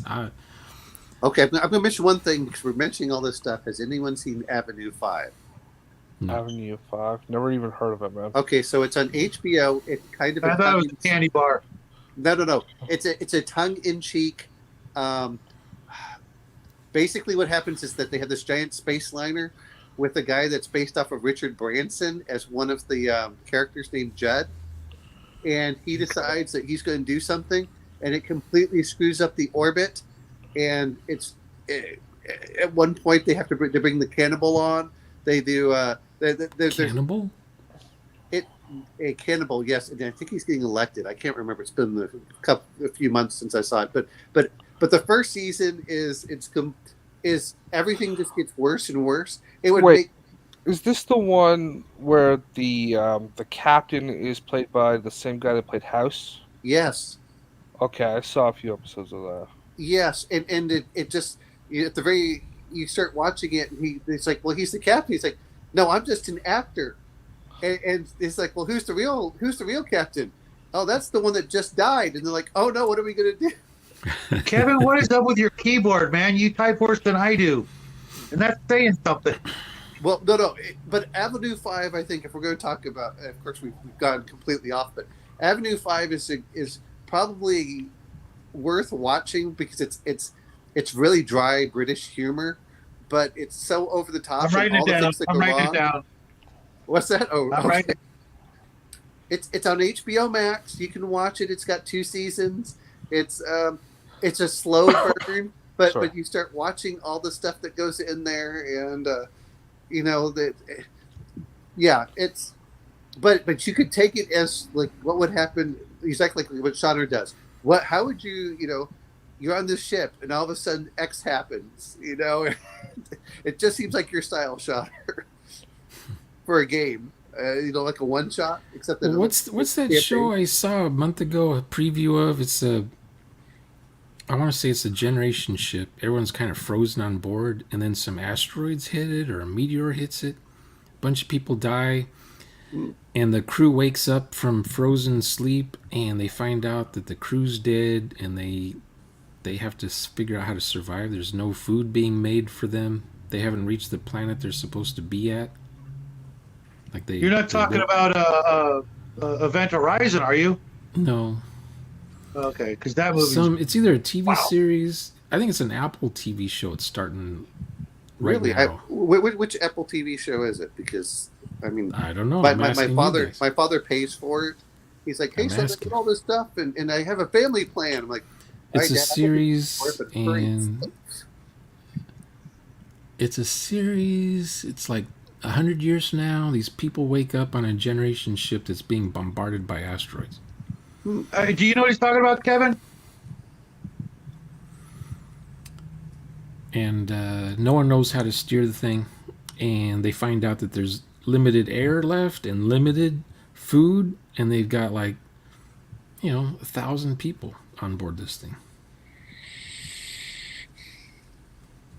Hey, what's up, Nathan? Was there one called like Pandemonium or something? Pandora? Pandora. That one is weird. Silo. That one. I haven't watched it. People are sleeping. Some people aren't sleeping. Some people are awake and eating the bodies of the frozen people. And they're mutating and having kids. And Yeah. so as time goes by on the ship, these people have evolved or morphed, or radiation has changed. So when the rest of the crew wakes up, there's a whole bunch of weirdos waiting for them. I just saw. Like Scott in space. Yeah, the Pandorum takes place on a generation ship. I don't think it's reached the planet yet. No, I remember I don't seeing that in remember. theaters back in the early. I have it 2000s. right here. It's right there. I can't reach it. But I just looked up. Apple's doing a show called Silo. That might be the one you're talking about. No, that's not it. That's a different one. That one's it's Earth in the future. Everyone's living in a nuke silo that's been converted to a generation biodome thing, biosphere, and they're being told for decades that it's not safe to leave the dome, the silo. Now, is that based on the book series? Because that's the premise of the book series Silo. Oh, yeah, it's based on a book series. Okay. Because it almost sounds like Michael Moorcock's Dyson, I think it was called. You guys remember that? No. No, I can't watch or read those kind of books. I don't like thrillers. I just can't watch thrillers. No, it wasn't him. It was Eric von Lustbader, who doesn't normally write. He wrote the Ninja and the Miko, but Dyson was his attempt at his one and only attempt at science fiction, and it was pretty interesting. It was about like an underground, colony type thing where you weren't allowed to go up to the surface because it was all nuked, and then someone does. Yeah, you know what I'm talking about, Sanders. Okay. Well, there's another one called, which they believe that they had a generation ship called Raised by Wolves. Nope. Oh yeah, you're right. It was more than one book, Kevin. Yeah. Does Apple have a TV guide that shows what all the name of their shows are? And for those of you guys who don't know, Kevin's like my oldest, real life, real friend. We've been buddies for decades. Uh-oh. Yeah, just like Logan's Run, Kevin. It was. Yeah, I didn't know you read that one. Maybe it's not on Apple TV. If you can't find it by now. Yeah, a brand new I'm show. scrolling down because even while I have it, let's see, there's something for all mankind.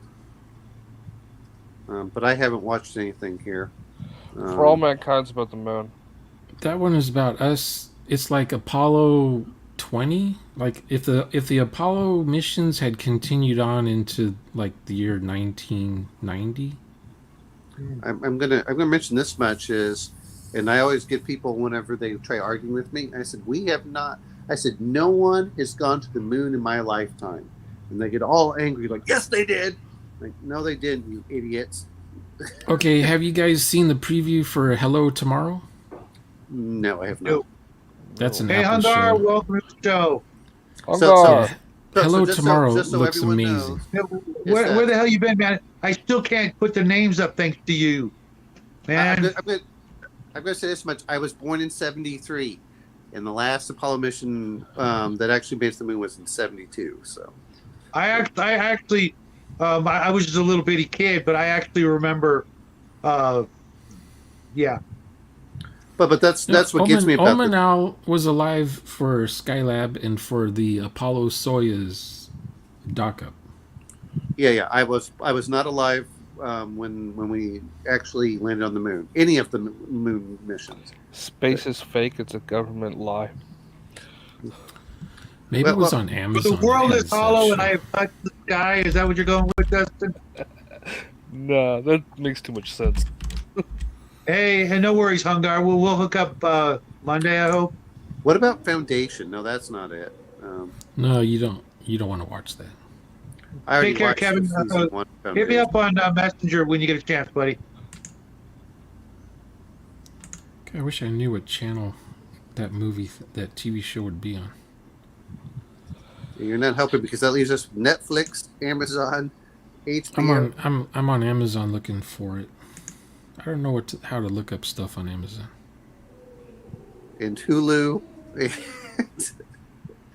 And what I love is everyone said, well, there are all these different things. It's just as bad as cable. I'm like, you can always still not watch TV overall and be okay in the rest of the world, right? So. How do you find new original shows on Amazon? I don't. Well, that's a good question. You bash your head against the wall until. Okay. So I'm going to ask this. I would just we were type what you talking just about. said into the internet and see what comes up. Anyone watch Carnival Row? Since we can get back to like the Victorian era. TV show about generation Carnival, ship hit by. I'm No. sorry, but you talked about steampunk. I'm going to go right back to the Victorian era with Carnival Row. Carnival Row was kind of cool at the beginning, and then it was like, oh yeah, we just don't really care about what started the whole thing in the beginning anyway. I was like, what the hell? I've never even heard of it. Is it on Netflix or? It's on Amazon. Amazon. Okay. What's it called? Carnival Row. Oh, Wasn't I heard that of it. the I show don't remember what it's from about. like 2007 or something like that? No. Carnival Row is kind of anyone that likes to play vampire, werewolf, and stuff like that. But basically, it has. It's the one with the fairy. The it's fairy what? girl? Yeah, it has a fairy in it. Okay. I was thinking about the one that was like during the Dust Bowl drought. No. That you're. I know which one you're Carnival. referring to. That was Carnival. No. This is Carnival Row, which is a street basically, but it has like in one continent was like fairies and elves and stuff, and on another continent are the humans, and the two. And then something happened in like the fairy realm, and then they're all refugees coming over to the human continent. That sounds like it could be good, and then it will get awful. Well, you know what though? At a certain point, I'm okay because a lot of times I mine things for ideas, and if it gets bad, just stop watching. I mean, it's like I've been burned before, though. what's that? Well, here's the thing though: is it's just like Game of Thrones. Watch up to season 5 and stop, and then pretend that they never made anything else. Battlestar. I never read any of those books, and so I never had a desire to watch the show. And yeah, I really don't watch a lot of TV. To be honest, The books are good. I can't think of the last TV show I watched other than some South Park reruns with my son, who just recently discovered South Park. Other than that, I can't think of the last TV show I watched. It's been- as much as I say that I don't like superheroes, I enjoy watching The Boys. The Boys is fun. But Well, but I also like. yeah, my son loved it. I don't know how he even watched it. He watched it on his tablet somehow with help of his mom. I heard it was interesting, but I just That's one that completely turns the superheroes on. Basically, what it is the superheroes are all corporate. They're all corporate sponsored, and if you want a superhero, then you have to like pay a certain amount of money. Yeah, it's I watched that other superhero show. That was the last thing I watched. Like Jupiter, something Jupiter. Oh, okay. yeah, I remember that one. It was good. Yeah, it was pretty good. I haven't seen anything else from it because I just feel gross whenever I turn on Netflix. I'm just like, Actually, and I watched Umbrella Academy, and that was pretty damn good until the end. And then I'm like, oh, okay, so this is when you're going to shit the bed. Okay, I'm going to bring this up for I'm not anyone gonna that watch likes the season 3. mixed things. One thing I really did enjoy watching on it, and it's kind of a guilty pleasure, but it's basically Shadowrun meets Training Day was Bright. Right. Yeah. You know what you might like is a show called Lock and Key. Lock and Key. But no, I mean, what they do is they have orcs, they have elves, they have magic, and Good for you, James. I wish I could do the same. well, you know what? Here's what I do with Netflix. I go over to my friend's house and watch it. If he wants to spend his money, that's fine. I can, but I'm not paying for it. I put on the eye patch and say R80. Both my son and I know about what happened and why Netflix is, disgusting. And his mom thinks that's just a conspiracy theory or doesn't want to hear it. She's gonna, do it anyways. And I'm like, but, and it's kind of like that, 800-pound gorilla thing. I get it, for the money and what you get, and before that happened, I watched a crap ton of stuff on it. I even watched Criminal Minds, like 10 or 12 seasons of that show. And that's like totally normally not my kind of thing. You guys know me. If it's not science fiction or fantasy, I probably don't know what you're talking about. I liked Pretty Dreadful. Yeah, after a certain episode in the early beginning, I'm like, I'm out. I enjoyed Pretty Dreadful, but later I think the last season they went out west, which would be where, but that was, but yeah, I mean I understand it's. Yeah, I had the same issue with American Horror Story or something like that. When they got to a certain season, the very first episode, I'm like, I'm out. The Tito episode. I don't even. Yeah, I haven't even. I never watched it either. I have never watched that. I've heard about it, but that's the thing is a lot of these. I don't feel like I have to watch any of these things. Well, YouTube put me on a rabbit hole thing. Okay, do you guys know a movie where a plague traps people inside their buildings as going outside means instant death? Is that like COVID-21 or something like that? Or Songbird? There was a movie called Songbird. 12 Monkeys? No. 12 Monkeys. The series was actually really good. I only saw a couple of the seasons, and then they started making it so I could just watch it normally. It was a movie made in 2013. It's a Spanish movie. Oh, okay. No. Have you guys heard of a movie where the sun is dying as people build giant thrusters to move Earth to another star system? No, but that sounds like what? That sounds like that was sounds like a Korean 1989. film. It was a Let's see Korean what film this- that was something like that. Anyone remember Space 1999? Yeah. Yeah. It was on when I was a kid. It's called The Wandering Earth from 2019. Here's what I want to know: how come no one's made stuff? As much as we talk about it, this is made for modern audiences. I'm like, no, it's made for hacks that don't understand like story structure, who never read Shakespeare or any of the great literature that survived thousands of years or hundreds of years. Yeah. Which was, why aren't you doing Dying Earth? That's why aren't you pulling? If you're going to do sci-fi stuff, why don't you pull some of these things from the 1950s?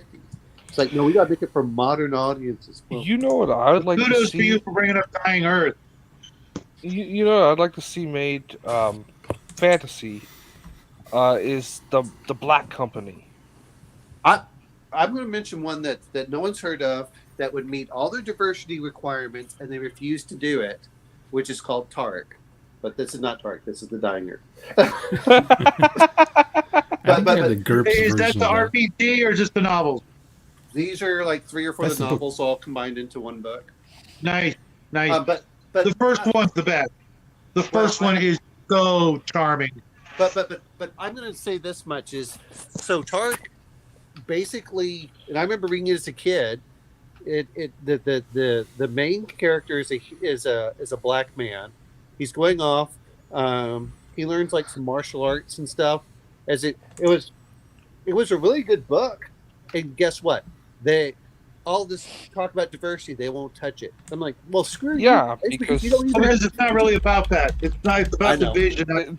They can't Anything else? make that because they need to have a story with a white man that they can replace with a black man. Yeah, instead of actually making a story with a black Your man words is not the mine, main but I character. totally agree. It's what It's it not new. is well, let's be fair. Tark is an unknown for the most part. But my mother read it to me in the early '80s. Early '80s. I remember she'd sit there and she would read it, chapter by chapter every night, and it just amazes me for the whole thing that they're looking for good IPs to steal. No, you're not. You guys are so intellectually bankrupt. What you're going to do is you're going to take old IPs, hoping that you can get us old guys. Well, Justin, I don't know how old you are, but but us 85. And old but guys. all the while virtue signaling and trying to put us down and shaming us for immutable qualities that we have literally no control over. Well. Here's what gets me, guys. Who do you think has the money in the RPGs? I mean, if I talk about I spend $2,000 to $3,000. That guy who's talking right now probably spends more money on RPGs than anybody I know.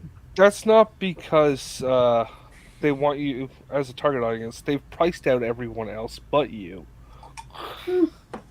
I mean, well, okay, fine. You know what? They've always been woke, but that's fine. Just because these are, collector's editions that I bought, along with these, it doesn't mean anything. It doesn't matter that I picked all these. Well, these were all half off when I bought them. But yeah, the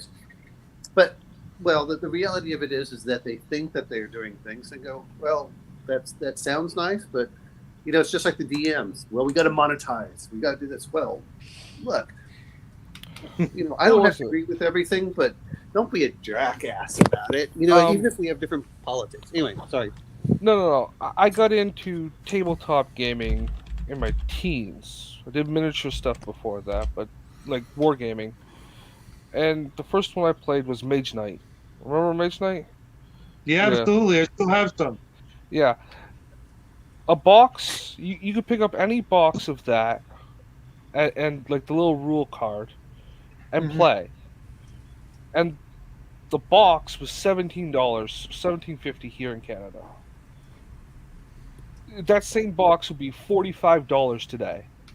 Okay, so the exact same thing. So Justin, and this is the problem I have because I know Shadow and I will talk about this, but when you sometimes factor in certain things, I'm like, okay, the quality's gone up for certain ones and the price is about the same, but it's so funny listening to it's like video games.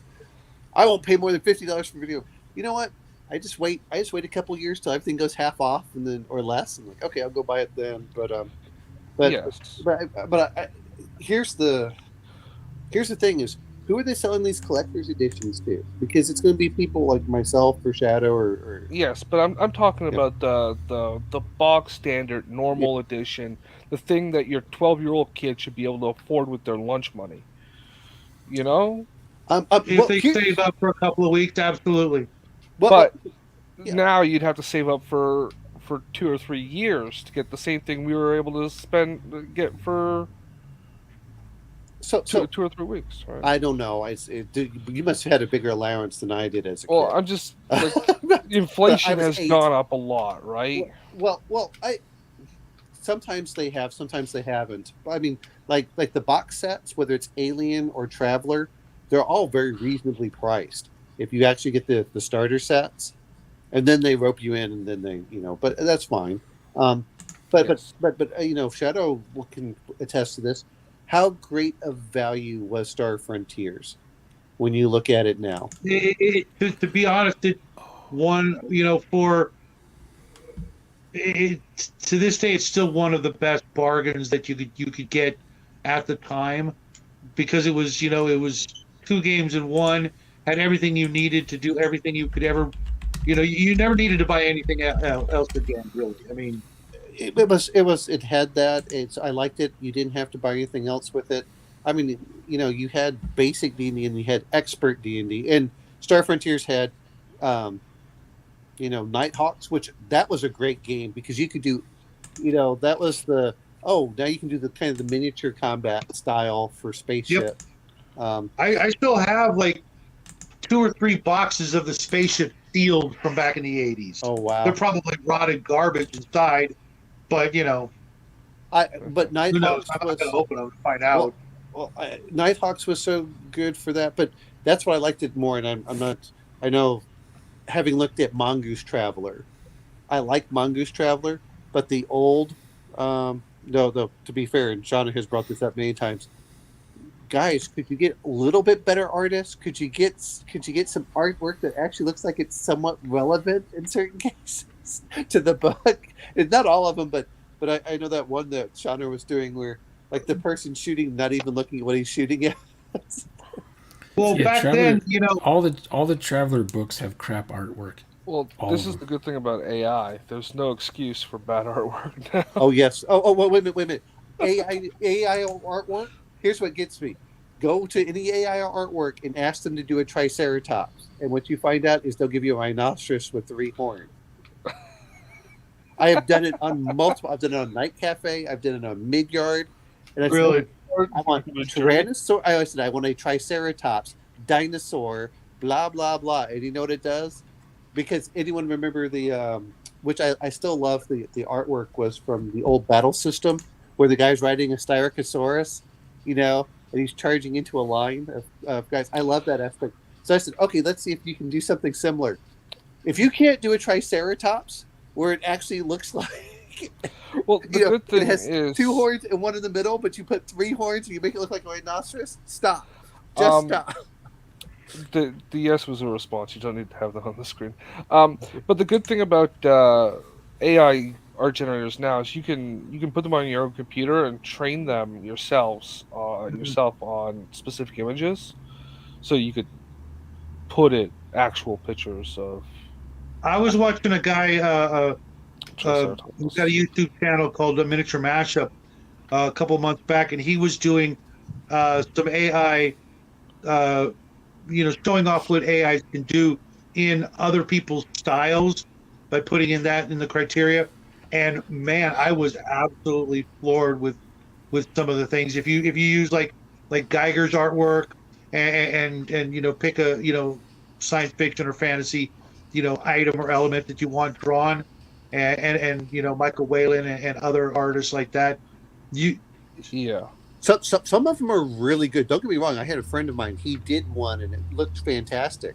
I tried putting in Triceratops. I'm like, well, somewhere it's falling down in the AI for dinosaurs. Well, don't forget, it's also a really new technology, right? So.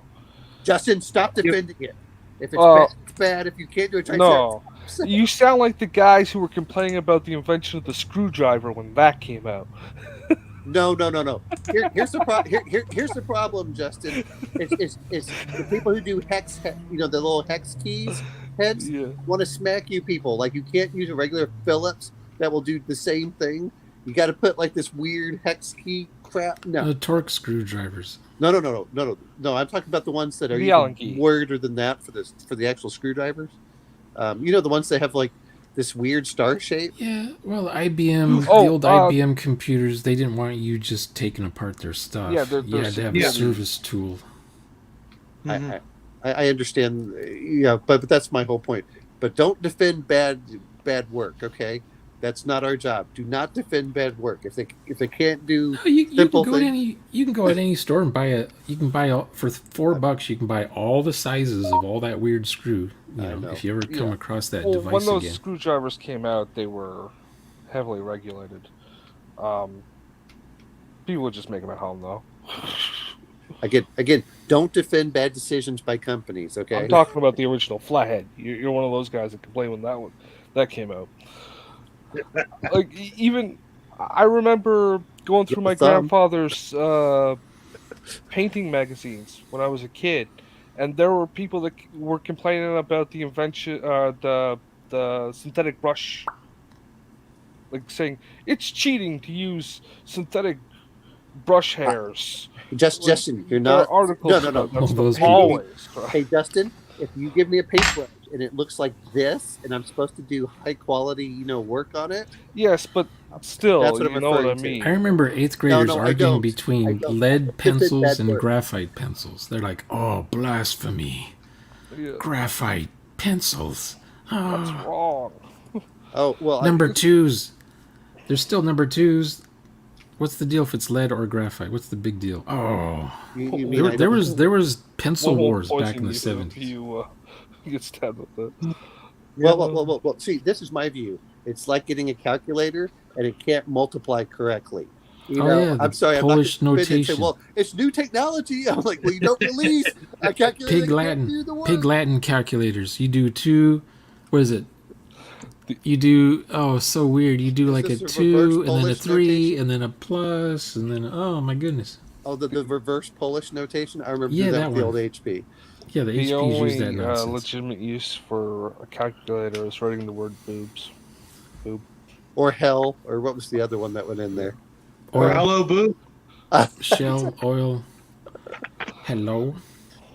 Yes. Oh, anyone remember Speak and Spell? Oh, I saw those at Toys R Us. I was too old by then. Yeah. I had one. E.T. I had one. He I used took it one to apart. talk to his mothership. I So much hate wasted E.T. plastic. E.T. was so bad. E.T. is what you know. I never liked it. Like never. I hated E.T. The fact that they threw stuff into, what was it? How many cartridges did they throw into the landfills? I'm like, wow, they should have thrown the movie in there too. I don't remember. I saw the Well, movie once. I think. For the most part, I think One Steven time, Spielberg one and is done. a hack. So I was in Germany. That movie made references to D&D. Which one? Do you remember? E.T. Oh, The scene starts with them just ending, or their game was just getting interrupted. So you don't really know what game they're playing, but then they start saying stuff like Charisma Zero, Charisma Zero. That's how they insult each other. do everyone remember when the I'm Onion not was gonna actually watch it. funny and they had Bill Gates gives himself 18 in charisma? So did we ever figure out what the diesel and the steam and the punk and the other things were? Yeah, I learned a lot. To be honest, this is Yeah, it all was about like- me learning. Okay, so you which know, one's your basically, so Shadow? Which if you could live in one, which one would it be? I don't know. Definitely not steampunk. I'd be just- steampunk all the way if I have to live in one. Steampunk. Well, okay. Let me rephrase If I that. have to live in one. Because I'm thinking of it from a Western perspective, and Yeah. the whole bathing issue back in the Wild West was like I couldn't hang. No, You know what I no, mean? no. The whole world is London. Which Right. part of the Old I- West? You wouldn't want to be in Wild Wild West. Yeah, Being I a would, but I Secret would be the Service- freak. I would be Secret the Service freak. for Ulysses Grant. yeah. I would be the With the giant freak spider? who would need a Who bath doesn't love every giant day. spiders? You fight Dr. Lovelace every other day. Sorry. If I could get a bath every day or a shower, I'd be okay. No, Don't- you're otherwise- okay. You're on a government train, and you have taxpayer money. You're Secret Service. Okay, and I never saw that show. But you never saw already it? I'm- every episode never- ends with them at the tavern. The last car of their train is the tavern with the barmaids, if you know what I mean. Yeah. Okay, I'm gonna Don't have worry, to find that Shadow. because Every show saw- I- ends with that. Okay, I'm going to say this because my grandfather, if you're going to talk about diesel punk, my grandfather talked about only bathing once a week. There's still a certain thing that you still try cleaning yourself up. You just aren't taking a full bath No, or you're a full just shower. using a wash rag is all I'm Yeah, saying. and you get your pits and Yeah. whatever you can do with a it's no different than using wet wipes. You just use wet. Believe me, I had to use those. I mean, if you had 25 cents, yes, you could get a room upstairs with a bath. Yeah. I couldn't do diesel Some girl punk. brings hot water buckets in and pours up the bath for you like that. I couldn't do diesel punk because I wouldn't want to live in a post-apocalyptic happy days. Like it's just that simple. Which well, punk? Which Well, wait punk a is minute. Which Okay, punk okay. is post-apocalyptic happy days? Diesel, Okay. man. What? No. Well, It covers that. we have to ask Shadow. Which factions would we each fit in? Well, I want the Wild Wild West steampunk. I Yeah. want steampunk too. It's steampunk because it's. If I have to wouldn't live mind living one, in the minus 1880s. the dysentery. Minus the dysentery. If I can get rid yeah, of the dysentery, I'm okay. Cyberpunk is definitely out. I can't even play the game, let alone With Cyberpunk, you're giving up part of your soul because you're slowly becoming cyborg. Well, you don't have to become augmented in Cyberpunk. just No, you a can be lot the of one But then- freak but who doesn't then have a you're- single. but Yeah, then you can be you're that little one people. freak who doesn't have an upgrade. Okay. You know, that's an anachronism. As Or my eyes you're are the going guy. You're the downhill, guy who. I would You're the take guy all working in the blue eyes. factory, putting this stuff together, while your family's being held in a concentration gulag somewhere. I don't know. Yeah, the whole lack of privacy. Yeah, Mega corporations are cruel. You don't want to work for one. Yeah. Nope. We've got what? We got Walmart, Apple, Amazon, Google, YouTube, Johnson and Johnson. Facebook. Johnson No, I'm Johnson. talking about the No. trillion-dollar Look, companies. No. Look at what Johnson Johnson owns. They own all sorts of stuff that's beyond. You're joking about, but like Tide is Johnson. Well, you got Johnson. pharmacy companies now that are probably trillion-dollar companies, but I'm talking about places where you subscribe to, basically. Mhm.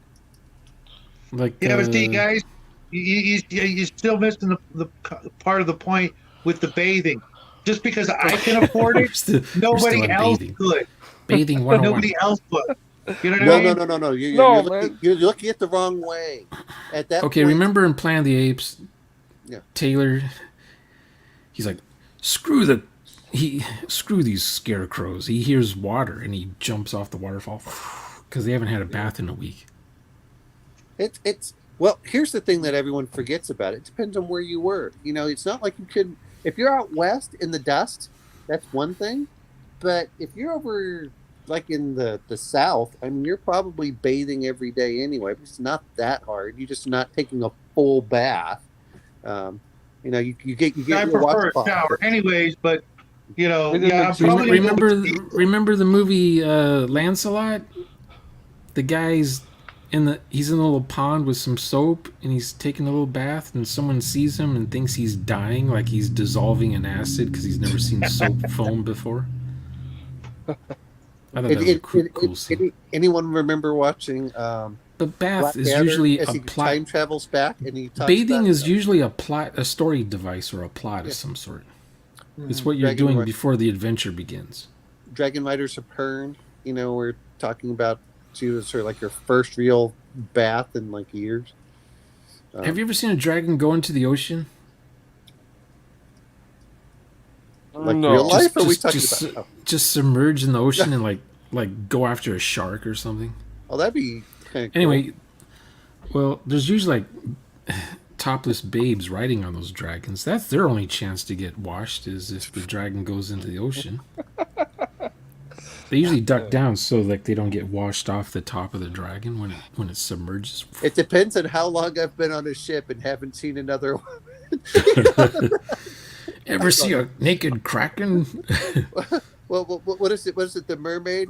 Well, one half is The sirens? is fish, and the other half is a woman. You're like, well, which half? Oh yeah. And it depends on how many- Okay. So like in Haiti and Cuba, they're calling these things mermaids. The drunk sailors. That's a mermaid. Trying to get the young guys to, have sex with one. Because the old farts, they know that these are like hippos with no feet. the manatees. Yeah. You get someone drunk enough, they might jump in the water and try to mate or do something with the manatee, thinking that's a mermaid. I'm more worried about. But then about these a horny stories dolphin. come back to land, and the citizens are like, I'm sounds worried interesting. These mermaids you're talking about. They, Well, if you've heard about sometimes, when people swim with dolphins, the dolphin gets excited. I mean, Yeah. come on. Yeah. There's a certain point. I'm like, no, What thanks, was no thanks. What is that Jessica called? Alba? aqua Jessica Alba? bestiality or something. It's aqua or something. Okay, Amphibian. All right. Was it, Something. Flipper, the remake of Okay. Flipper from the early Okay, 90s. so- There was a remake? So cyberpunk, you can get baths. Diesel punk, you can't. And steampunk, you can only get one once a week. Yeah, but in Cyberpunk, it's like ultrasonic vibration showers, not real water. Well, but they'd be clean. Yeah, you'd be clean. It's clean. ultrasound. Ultrasound clean. Yeah, That's why I use that in Travelers sometimes. Well, here's the problem I have. I don't want to eat soy the entire time. Well, in I Star don't Trek, wanna they eat just people, transport and I don't the want to stuff eat off of people. you. Well, Yeah, that's I was diesel gonna punk. say you can That's perk with a diesel smell of punk and green. gothic punk with 40K. Where Yeah, you're I'm still serving probably the stuck emperor. with I'm probably stuck with the steampunk, but I'm gonna have a sour look on my face the whole time. Okay, Or a what is it closed called? fan. What is it called when you can You'll just make get used to it after a week. matter from energy, like in Star Trek? The Is there a name replicator. for that? The Yeah. Is there a replicator? name for? Is there a tech name for replicator? I thought that was their thing, but here's the other part. Is there like a punk technology for that? Magic. Yeah, I don't know. Then it's just Well, for Shadow, I'm just gonna be like this, when they have Because yeah, when Fifth they have Element uses Tuco that sitting too. there. When you have Tuco sitting there, and the guy's talking about how he shot him in the arm, and he's bathing. Remember when Tuco was bathing in The Good, Bad, and the Ugly, and the guy breaks in on him and starts going through this monologue, and he's like, "You're gonna shoot, or don't?" And he shoots him. There's a bathing scene in Westworld, the movie. Oh. Yul Brynner comes in while he's taking a bath. There was a sequel to that, but for the life of me, I can't remember the name of it. You don't Future want to World. remember it. You don't want to remember that one. Sorry. I don't There's want a to reason- remember the original. There's a reason why your brain forgot that one. I actually saw that one first and then went back. Oh no! Well, I was. Oh, It was an no. age Peter- thing. Peter Fonda. Oh no! I was like 10 years old or something, and I could see the sequel in the theater. And then my dad's like, "Oh yeah, you're gonna want to catch this one someday when it comes on TV," And eventually it did, but I was older when it finally, was on TV. And yeah, the first one was definitely better. Jackie's gonna love it. Okay. The original Westworld. Shadow, would you want to be in Roman world, Westworld, medieval world? Which one would you pick? I don't know. That's a toughie because I'm pretty sure I like Western, so I'm always going to pick Western world. I'm gonna pick Roman world Yeah. because they have baths. Roman world as well. They have public bathing. Yeah. Well, I mean, Well, that was, no bathing. I mean, Yeah, I think I would have to look at the fembot to really decide.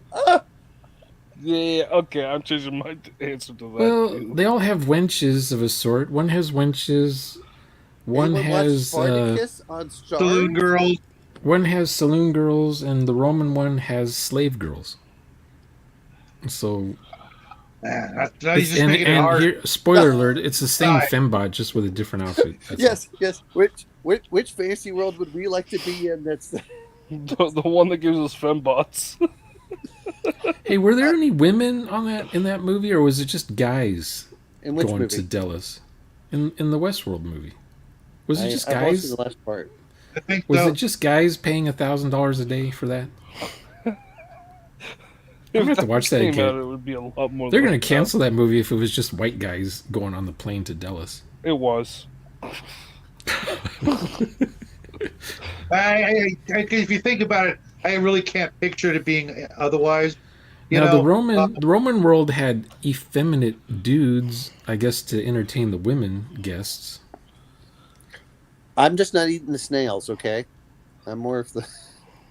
If anyone remembers the Spartacus scene, No, I don't remember. What happened in Spartacus? there's this one point where Stanley they're sitting there, Kubrick's movie.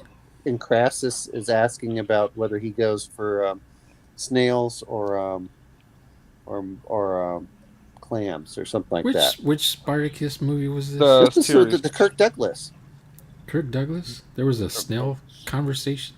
It was a cut, and then they put it back in, and they put it back in like 20 plus years ago.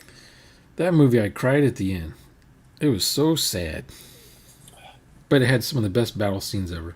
I better watch it. Oh, I love the part when they roll the stuff down the when they have the fire log, when they roll it down. Yeah. I mean, yeah, it was. Oh, And then what? 20 Spartacus years and later, Vancouver. I would watch Gladiator with Russell Crowe. That was another one. Good battle scenes, and you cry at the end. Well, you know what? My problem with my friend is like, Gladiator was about 20 to 30 minutes too long, and they need to do more editing. Really? That was that. I liked it. I like the battle scenes. The rest of it was just For me, that movie just went by fast. Yeah, No, one movie I want to I- fast forward through are Lord of the Ring movies. Those are long ones. I still enjoy those, but Heresy. you I know, want a longer version. It's your friend Sam. I'm your friend Sam. Remember No. me? The last one, that one could have used some editing. But they did Bombadil, Dirty. no, Bombadil was one of those, and I've gotten through this. Bombadil was just thrown in there to. Are you talking about the Hobbit stuff? No, No. he's talking about Fellowship of the Rings. Here, look, just because it's Which- in there doesn't mean it was ever good.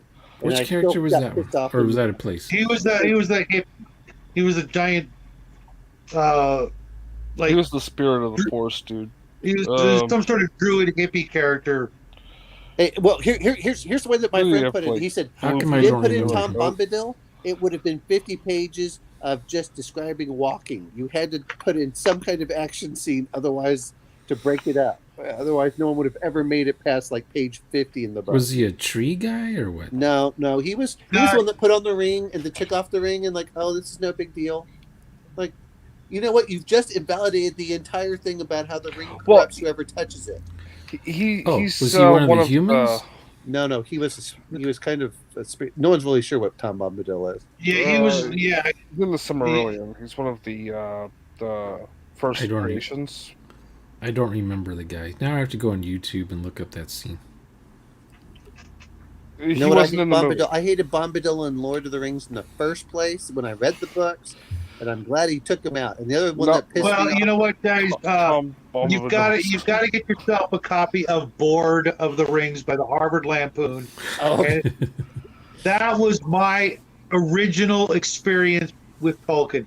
I read that before I read The Hobbit or anything else, and it made it all worthwhile. So my experience was the Ralph Bakshi Lord of the Rings, and then they did the Return of the King, cartoons, and then the Hobbit cartoon, of course, which we've discussed before, and then at some point I thought that it was the greatest movie ever because it had blood.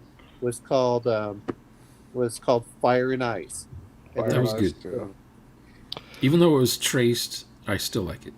Yes. Well, I'm okay with I that. got it right That there. I would like to see I can't done. reach it though. Yes, That I would dude, like to so see all done as stories like, should be written like Sir Francis Bacon did. I'm sorry, William Shakespeare. Wrote. Fire and Ice would be nice if they did it as a 10-part miniseries, like live action. I don't want live action. Why does everyone force live action? I think What? that would be good live action. Well, only if live you action, cast live action them. just Okay, jacks well, the- who would be the No, writer and who would be the director? That's your real problem. These days, Because you know it they're would gonna be- race swap. They're gonna sex swap. do you know who wanted to Yeah. do Fire and Ice? Do you want to know who did Fire and Ice? No, that's how you have accidents, James. This is vegetables have things that are poisonous to you. Anyway, the other part is you can what was it, Rodriguez? The one that did Paul Sin Rodriguez. City. He's the one that did Sin City. He wants to redo Fire and Ice. I'm just like, you know what? If this had been the Yeah. '90s, I would say yes, but no. Yeah, Yeah, I because was joking with I my would- brother because he's a big crime procedural. I was like, yeah, wait until they remake McMillan and Wife.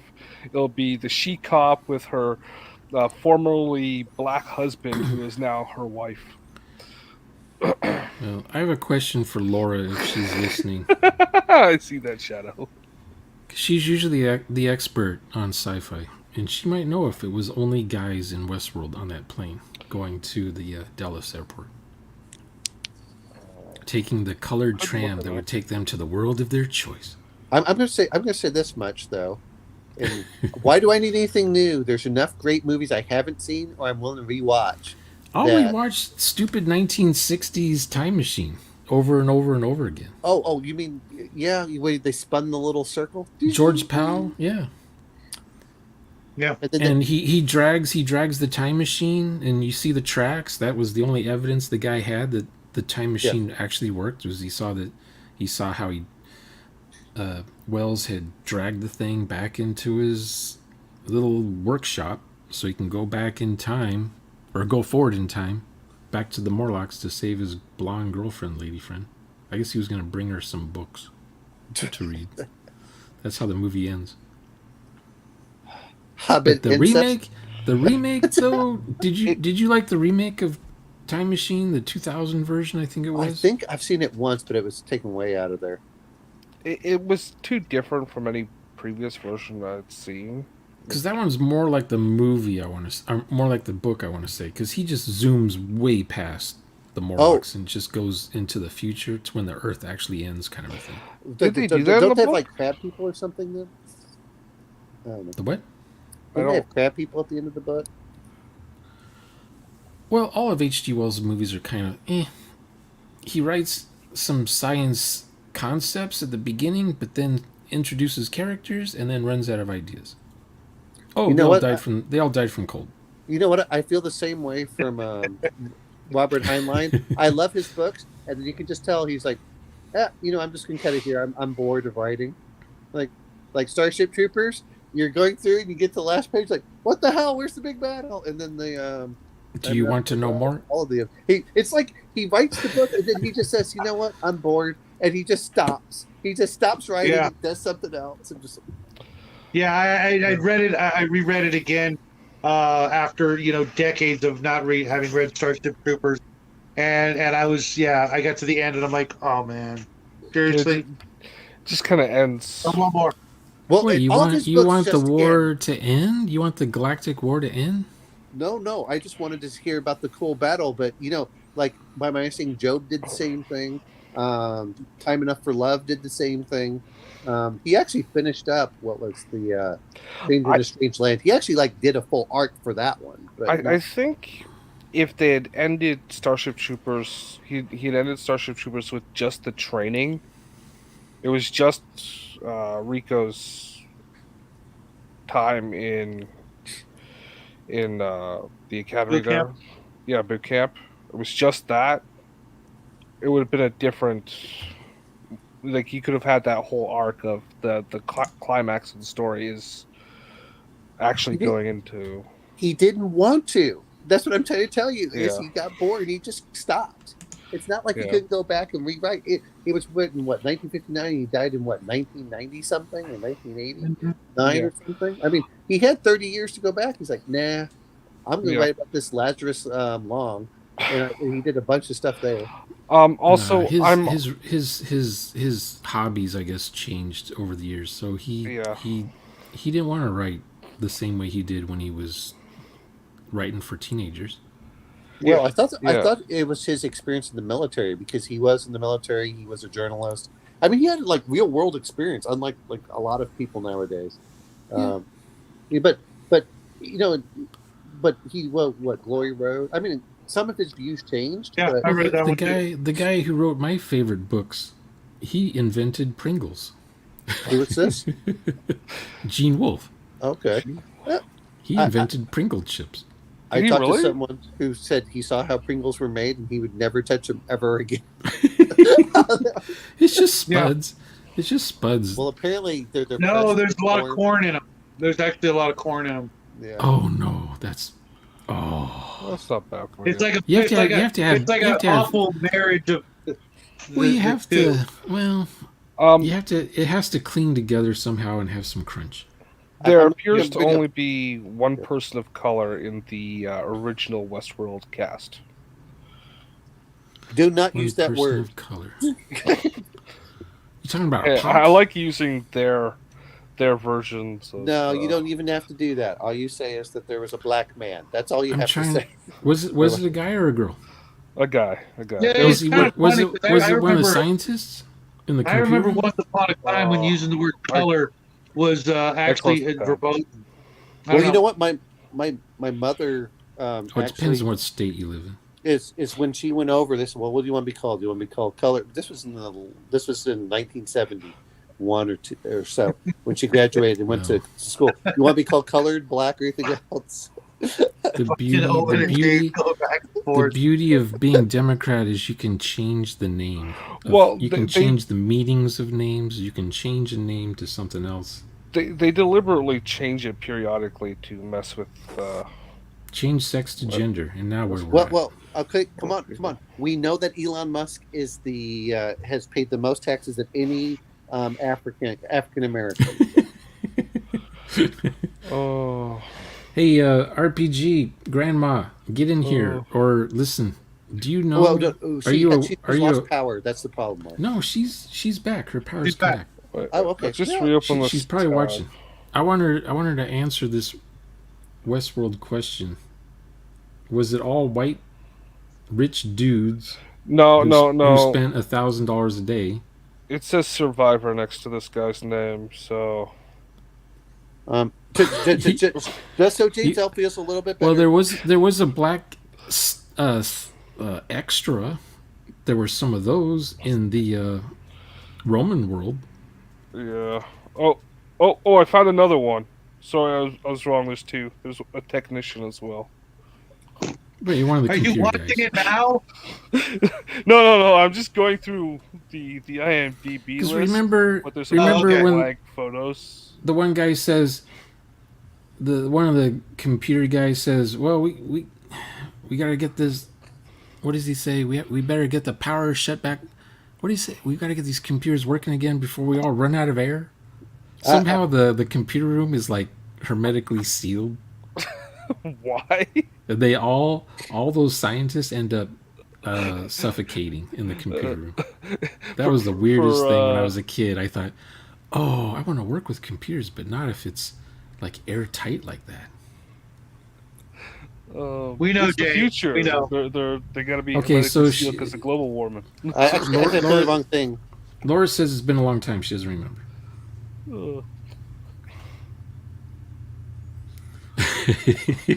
Here, highlight what she says. I remember white guys being in trouble. Well, see, the only part I've ever watched of Westworld, for the most part, and this sounds horrible, is when Yul Brynner, which is one of my favorite actors, and is when he's just trying to go through and chase the guy down, as the cowboy. He was one of those actors that wouldn't say what his nationality was or what his heritage was. You know what though? Who the hell cares? I loved him in the Ten Commandments. You know who else does that? You know who else does that? The guy who says, "Oh, hi, Mark," from The Room. What's his name? Oh, I've never seen The Room. Oh, hi, Mark. Yeah, he won't reveal where he's from. Christopher Walken won't reveal where he gets his accent from. Why? You know what? Here's the thing: is that Who else talks like him? James Mason. He never revealed where he was from. He had a cool way of talking. Well, didn't Tom Hardy do something similar when they kept on trying to question him, and he's like, "Why do you care?" Because they're like, we have to know. But movie stars would lie about their age, and then they'd use a Hollywood name. Well, what do you mean, Marion? Huh? John Wayne. John Wayne. His real name was Marion? Yeah. Yeah. He used that name when he first started. And where did that get him? Nowhere. Well, he was always the young cowboy in the white outfit. He was always the good guy. This is right when talkies were beginning. Yeah. And they figured out, hey, this guy can talk. Because there was a time where a lot of actors just couldn't talk with shit. So they never transitioned from silent to talkies. And that was a big deal. A lot of women were panicking. It's hard enough aging as an actress, but then you find out, oh, I can't even act. Well, I'll tell you. I'll tell you. Even though I have never seen her young, one of my favorite actresses was Judi Dench. Oh, is she one of those James Bond M's? She was the one in James Bond, but I've seen her in other stuff too. Where have I seen her before? Was she in she Assassination Bureau or something? She did Queen Elizabeth. She did, I think, one of the British comedies. She did several things, but everything I've seen her in, she can hold her own to one of the male actors, which is a lot of female actresses cannot. Yeah, she reminds me of the girl from who was the guy that got a painting made of himself and he stayed young forever? I know who you're referring to. You're talking about Dorian Gray. Dorian Gray. Yeah, Now remember the red light lady? Are you talking that about one? on? She was in Bed Knobs and Broomsticks. Okay. What is her name? She died recently. She was in Murder She Wrote. Angela Lansbury. Yeah. Yeah, she's another one of those actresses. She I- could go on any stage play and just take over the show. Actually had talent. Yeah. Well, I mean, that's the problem. Is love. I still love Lauren Bacall. You know, if we're gonna, so When before or after Humphrey Bogart?